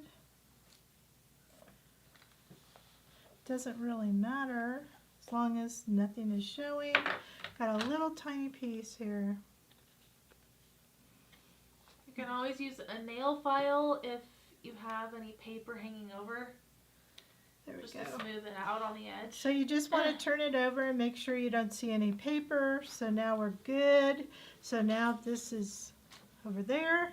And the next step is the score tape because we're going to put the foam on here. So you can use the score tape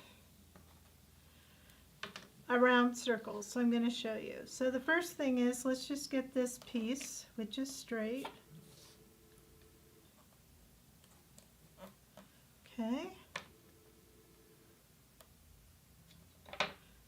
Now, what I love about this 1/8 inch is you can start and then you just pleat it as you go. I have all these materials in my way. So I'm just pleating and bending as I go. So that means that there's like little tiny wrinkles. But when you take off the protective layer, it's not going to matter. And again, I didn't care what side of this foam I did because we're not going to see either side. Okay, so there it is. Just make sure it's down on the pleats. Sometimes I like to use the, my tweezers, just make sure. And then I'm going to peel off.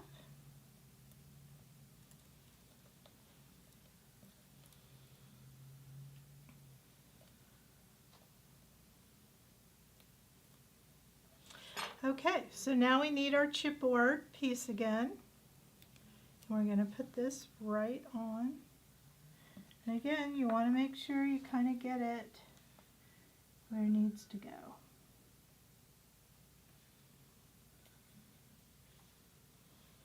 Wasn't that easy? Very.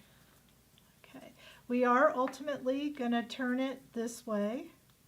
Now see, you can see that little paper here, but guess what? It's not going to matter because it's going to be under that. But that's what I was talking about. You want to make sure none of that shows, okay? But in this case, it won't matter.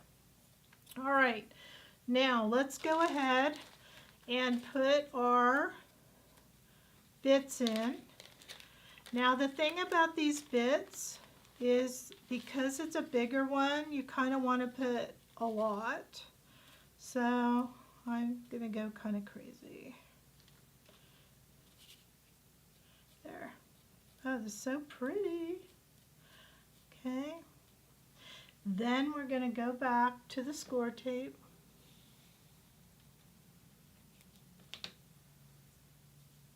You want these to kind of be toward the middle. And we're going to do that same pleaty thing again.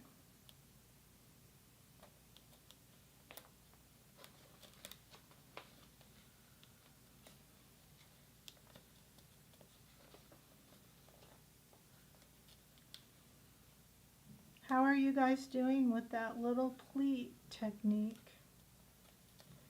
Are you still hanging in with us? Hang in there. We're almost done.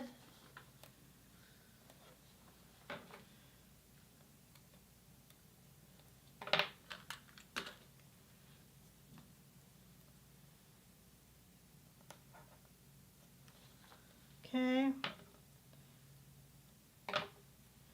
Now I'm going to go back around, just kind of press down my pleats a little bit. Remove the protective layer and get ready to put the acetate on. So you want to make very much sure, or use caution, not to get these beads on the tape when you remove the protective layer.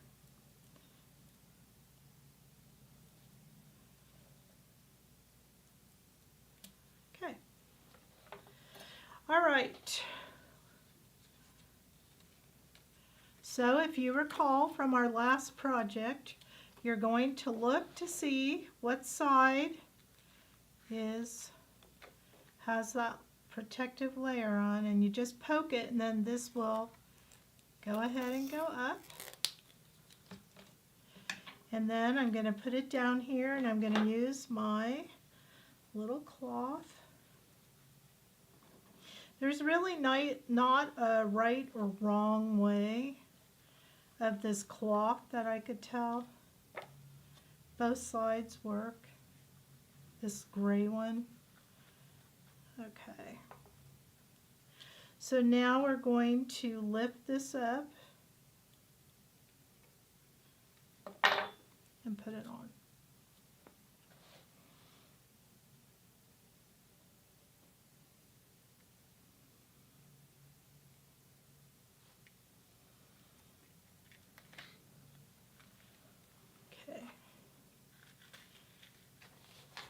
looking good. Yay. Okay, now the last step. Look at each side of your black paper.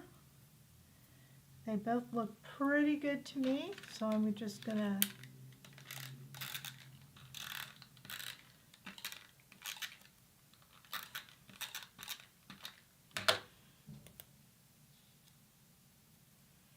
okay.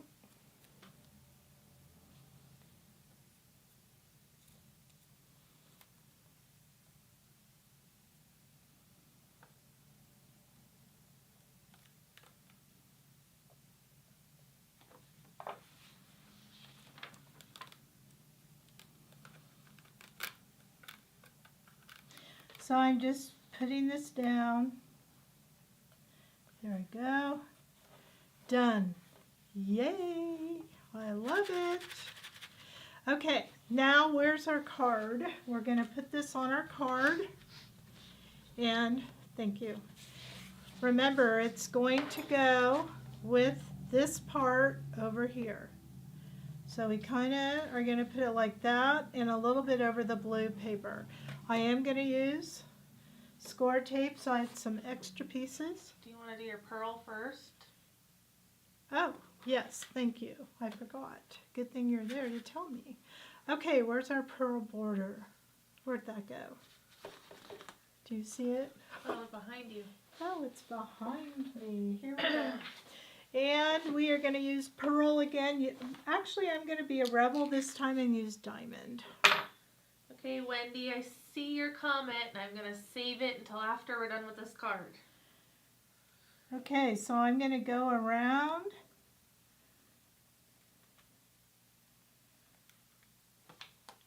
This. Now, what I love about the pearls or the chains of these particular borders, they have the give that you can go around and make circles and shapes.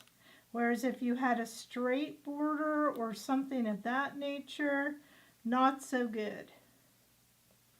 It's a little harder. But look how pretty that looks. Now we don't have to do this part. You can if you want to. So I'll just do it just because. But that's all going to be covered, but maybe it'll help hold my border.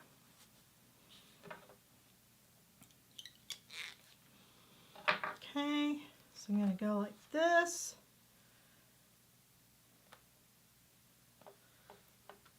Okay.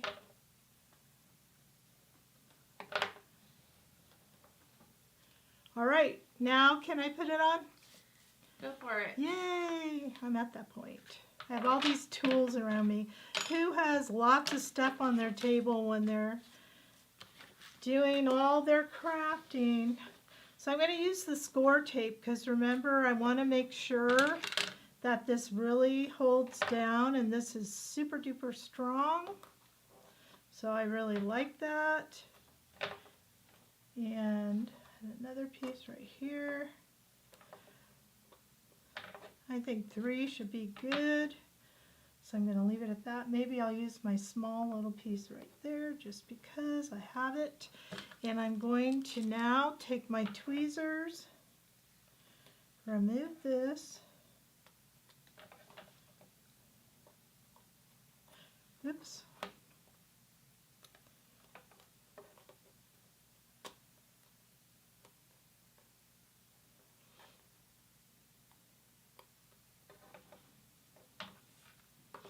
Okay, it's going to go like this.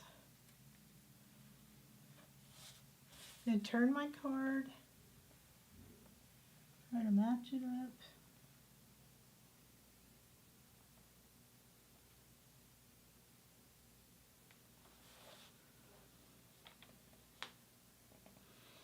Okay. All right, how about some hearts? Alrighty, so the hearts are found right here, and I'm going to use the inside of the hearts. I'm just going to put a little bit up here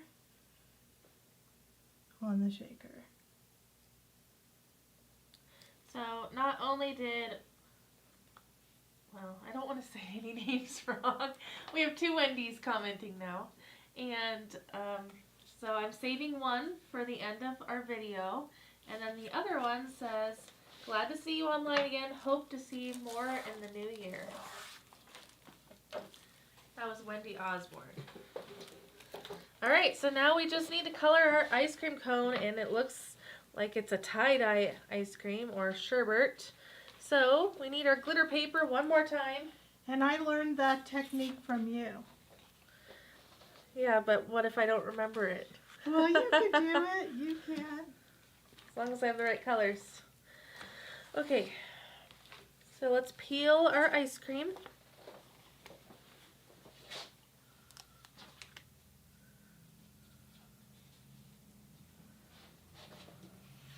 We need an extra scoop of ice cream. And then we need a cherry. Now the cherry, some people like to put the stem off the page so they don't have to cut it out, or you could always just peel it up and cut underneath the stem. Whatever you prefer, it's up to you. Brayer, brayer. Burnish, burnish.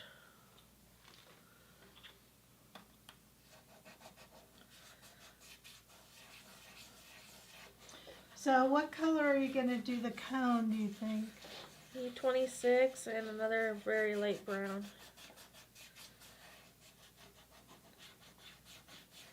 Okay, oh, I was off camera. Oh, Okay, hopefully that's better. I don't see 26 isn't under there. Yeah. And E40. Is this the good one or the bad one? Good. Okay. So, we're going to treat the cone as one large area again. It's because I'm looking here and I see dark brown around the edges.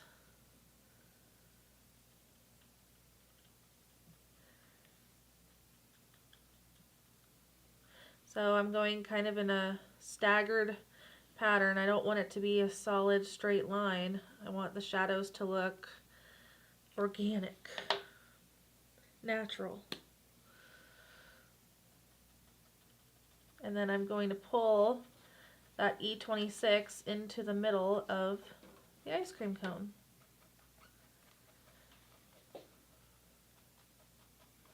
That's beautiful.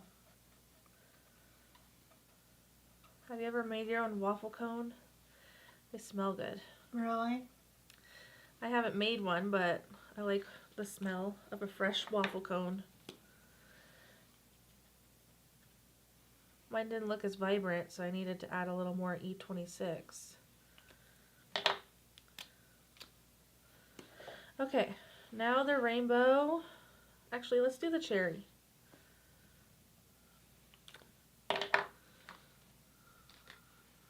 Want just one color? Well, yours is shaded. All right. Sometimes I shade cherries and sometimes I don't. Because So- it's kind of small. Here's dark red. And here's light red. Very simple shading.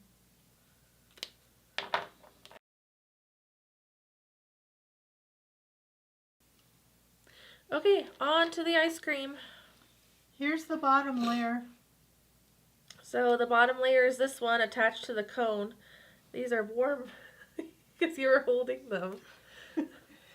You mean warm hot? Yes. I thought you meant like warm versus cool color. No. That's funny. All right, so we're doing green.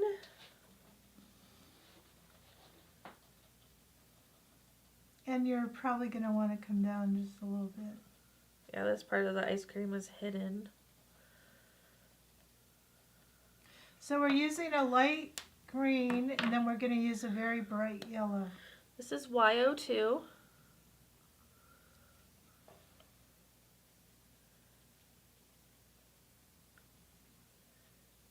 And if you don't want to make yours a rainbow, you don't have to. Nope. Okay, now because I do kind of see a line, I'm going to go back with that very light green. And just kind of go around where those two colors meet. And I'm just kind of dotting some ink in there so that it kind of fills in and blends. All right. I don't know if you can see it very well on the camera. Should I add some dark green at the top? Sure. No. There. Let's add some of this color. But I am kind of thinking that you need a little bit more yellow. Should it go up into the light green? Yeah, we could do that. So it's just kind of trial and error. When I'm blending, I'm kind of tapping my marker. Now we're going to put a little bit more yellow so it has a little bit larger path in there. There, that looks great. So I'm bringing that yellow up. There. Isn't that pretty, everybody? I think it's gorgeous. All right, now you need a very vibrant orange. So I don't know if we should use the dark orange or this orange.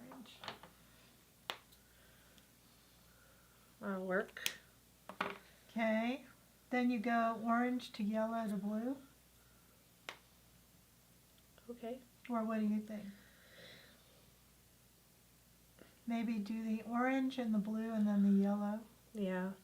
So that makes sense because orange and blue are the darker colors and then yellow is the lightest color. So let's do that. So we have our orange at the bottom. This looks like a sherbet.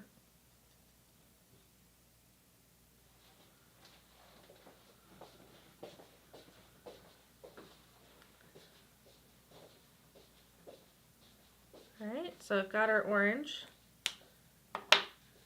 Then we need some blue. I like to test my colors out. It's a super bright blue. So maybe, let's see. I thought I had another blue on the table. You should see our table. Everything is just everywhere. But I guess I'm going to go with this turquoise color. And again, don't make it uniform, because in a sherbet, colors are not going to be in straight lines. And then YO2? I think so, don't you? We will see. So the key is when you blend the orange into the white, clean, and then go down from the blue into the yellow. Now, do you remember what yellow and blue make? Green. So I'm also doing some circular methods here. You might need here. a light blue, huh? Yeah, BO2? sure. It's over there. So we're now going to try a little light blue. Oh, that's pretty, Jackie. What do you think? Yeah, it's coming together. It takes a little bit of working. Don't be afraid. I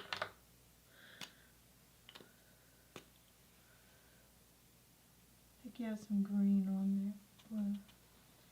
Oh, okay. Just trying to kind of melt these colors together. I think that looks good. All right, we have our sherbet. Then once you cut those out, you just put them on.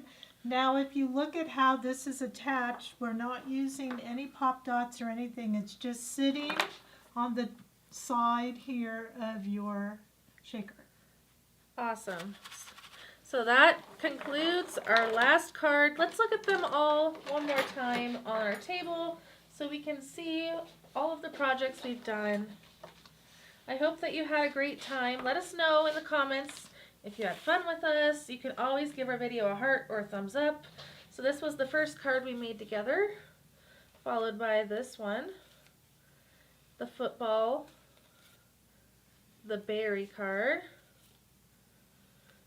the daisy card, the succulent shaker, and the ice cream cone. So this is 7 projects that we did today in about 4 hours. Can you believe it? That is awesome. So we have a couple of announcements for you, and then we have a wonderful weekend after that. But Yes. we want to announce a couple We want to of things. announce, so stay tuned. Well, Before- first, go ahead. Before we do announce, though, I want to know which project was your favorite. And I also want to encourage you to post in our crafting groupies pictures of your completed projects. Yes, and I wanted to address Wendy on our videos. So yes, we will be doing more videos. We kind of got caught up in the whole holiday Black Friday, and we are looking to relocate our office because we've sold the building. So we have kind of been trying to do all that, and Jackie has me scheduled for a blog. Is it once a week? Once a month. Once a month, so we at least will have a video on that, and then these type of classes. So stay tuned, be patient. We are going to have to take January and try to figure out our location and premises, but we're here. We're not going anywhere, and we're going to every single Scrapbook Expo except for Edison, but we will have some representation there. Awesome. All right. Well, on to our announcement. So actually, Wendy had a question. The other Wendy. Okay, the other Wendy, you had a question. Are there any master classes in the future? Yeah, so again, Jackie has me scheduled. That's her main job now, is figuring out all of our marketing, all of our presentations on video, and we will be teaming up with 2 other vendors that we will be doing some virtual classes with. So these vendors are very large at the expo, and we're very excited, but we're not ready to tell you all the details. All right. But we are ready to tell you about the next Krafter box. Yes, so since we don't have a master class, we are getting ready. This is our typical Krafter box. It's called the spring one, which means spring. Spring is in the air, you know. Maybe think we'll flowers, think birds. Or shamrock. Yeah. Anything spring related, because bunnies. As we said earlier in this video, we usually do by theme. So the theme of the next one will be spring. The live video will be on March 8th, and that's a Friday. Remember, replay is always available. And we will be featuring Hot and Heavy this year, shaker cards, fancy fold cards, and just our basic using our stickers in so many different ways. So that is our theme going forward for 2024. So we hope that you will want that spring Krafter box. Now, when is that being released? It's available now. Woo! So it features 7 mini projects again, and that way you get to try some different techniques. They're like mini classes. It will feature a collectible button. It's $69.99. There's $5 shipping added to this box because it's so heavy. It's got so much goodies in it. And by the way, don't forget how many extra goodies you have left over from this box. You have so many stickers you can use on other projects. But it is a great deal. Plus, we have our gift for those early orders. That's right, and this time it's going to be another kit, and as a bonus, Kara or Jackie or both of us are going to show you neat ways to color this particular image. Yes, so I would love to show you what the gift is for this box. You will receive the gift automatically if you order between today and the 15th. So we're giving you 10 days. Wow, that's a long time. You better get your order in, though, because we do sell out, and once we hit a certain number, we cut it off. So you want that order in, not only for the gift, but to make sure that you get one of these boxes. Exactly, because once that deadline runs out, we won't be putting any more gifts on there. And this is kind of a one-of-a-kind thing, so let's take a look. Okay. All right, well, all of our projects are in the video. All right. All right, here it is. Da-da-da-da. Yay, this card. I love this card. It has a fun little feature where it's folded back. And this sticker is hardly noticed, and yet it is so adorable. But look at the hair. Isn't the hair just so darling? I think we've only used her in one other project, which is why I'm excited to feature her. But look how cute she is. She's got a fun little folded front here. And you can only get this if you pre-order the Krazy Krafter box Spring Edition. And you don't have to put any code in or anything like that. It just automatically goes in your cart. And to make it even nicer, what the kit will make 3 cards. 3? Yes. Oh, I thought That's it why made 1. I know. So I'm going to make 3, but you better order right away. Okay, so it makes 3. I better change that on the website. So grab your Krazy Krafter box Spring Edition today, and that way you don't miss out, and share this with your friends as well so you can craft together. Okay, so can we have one little bit of housekeeping? Is that black paper. So I did say I would send it to everybody, which I will. But if you are somebody who really doesn't need it, is there a way that we don't have to send it? Or should we just do it? I don't know. Maybe we should talk after the video. Yeah, it's just, for one piece of paper, I'm just so afraid it's going to get wrinkled or something. So let us know what your thoughts are. Maybe reach out if you do need it. Yeah, reach out if you do need a piece of black cardstock. Otherwise, I think it's kind of standard, and we'd appreciate it not having to backtrack. It was our error, but we did give you a lot of extra goodies, so I'm hoping we could have a win-win situation here. Now, the best way to reach us is help@krazycreations.us. And should we talk about what we just added to the website? Yes. We just added a loyalty program to our website. So all of you crazy crafters, we're trying this out. So you can collect points based on your order totals and then redeem them for coupons. Yay! That means free stuff. Free stuff. So I hope that you sign up on the website. There's a little tiny button at the bottom of the page, and you can sign up on there. Okay, that's a lot of information. So we crafted, we had fun. There was a big mistake of black paper, and we're hoping that you don't need it. So only reach out if you absolutely need a piece of black paper. And then we announced our new crafter box, and I upped the price. So it's like getting a card kit in there. And on top of all of that, we have a new loyalty program. So I think that's a lot of stuff. They're called Krazy Rewards. Krazy Rewards, yay. So I hope you had fun with us. It was so nice being back behind the video camera again. Look for us at the expo, and we'll see you for the Krazy Krafter Box Spring Edition. My name is Kara. My name is Jackie, and happy crafting. Thanks for joining us today.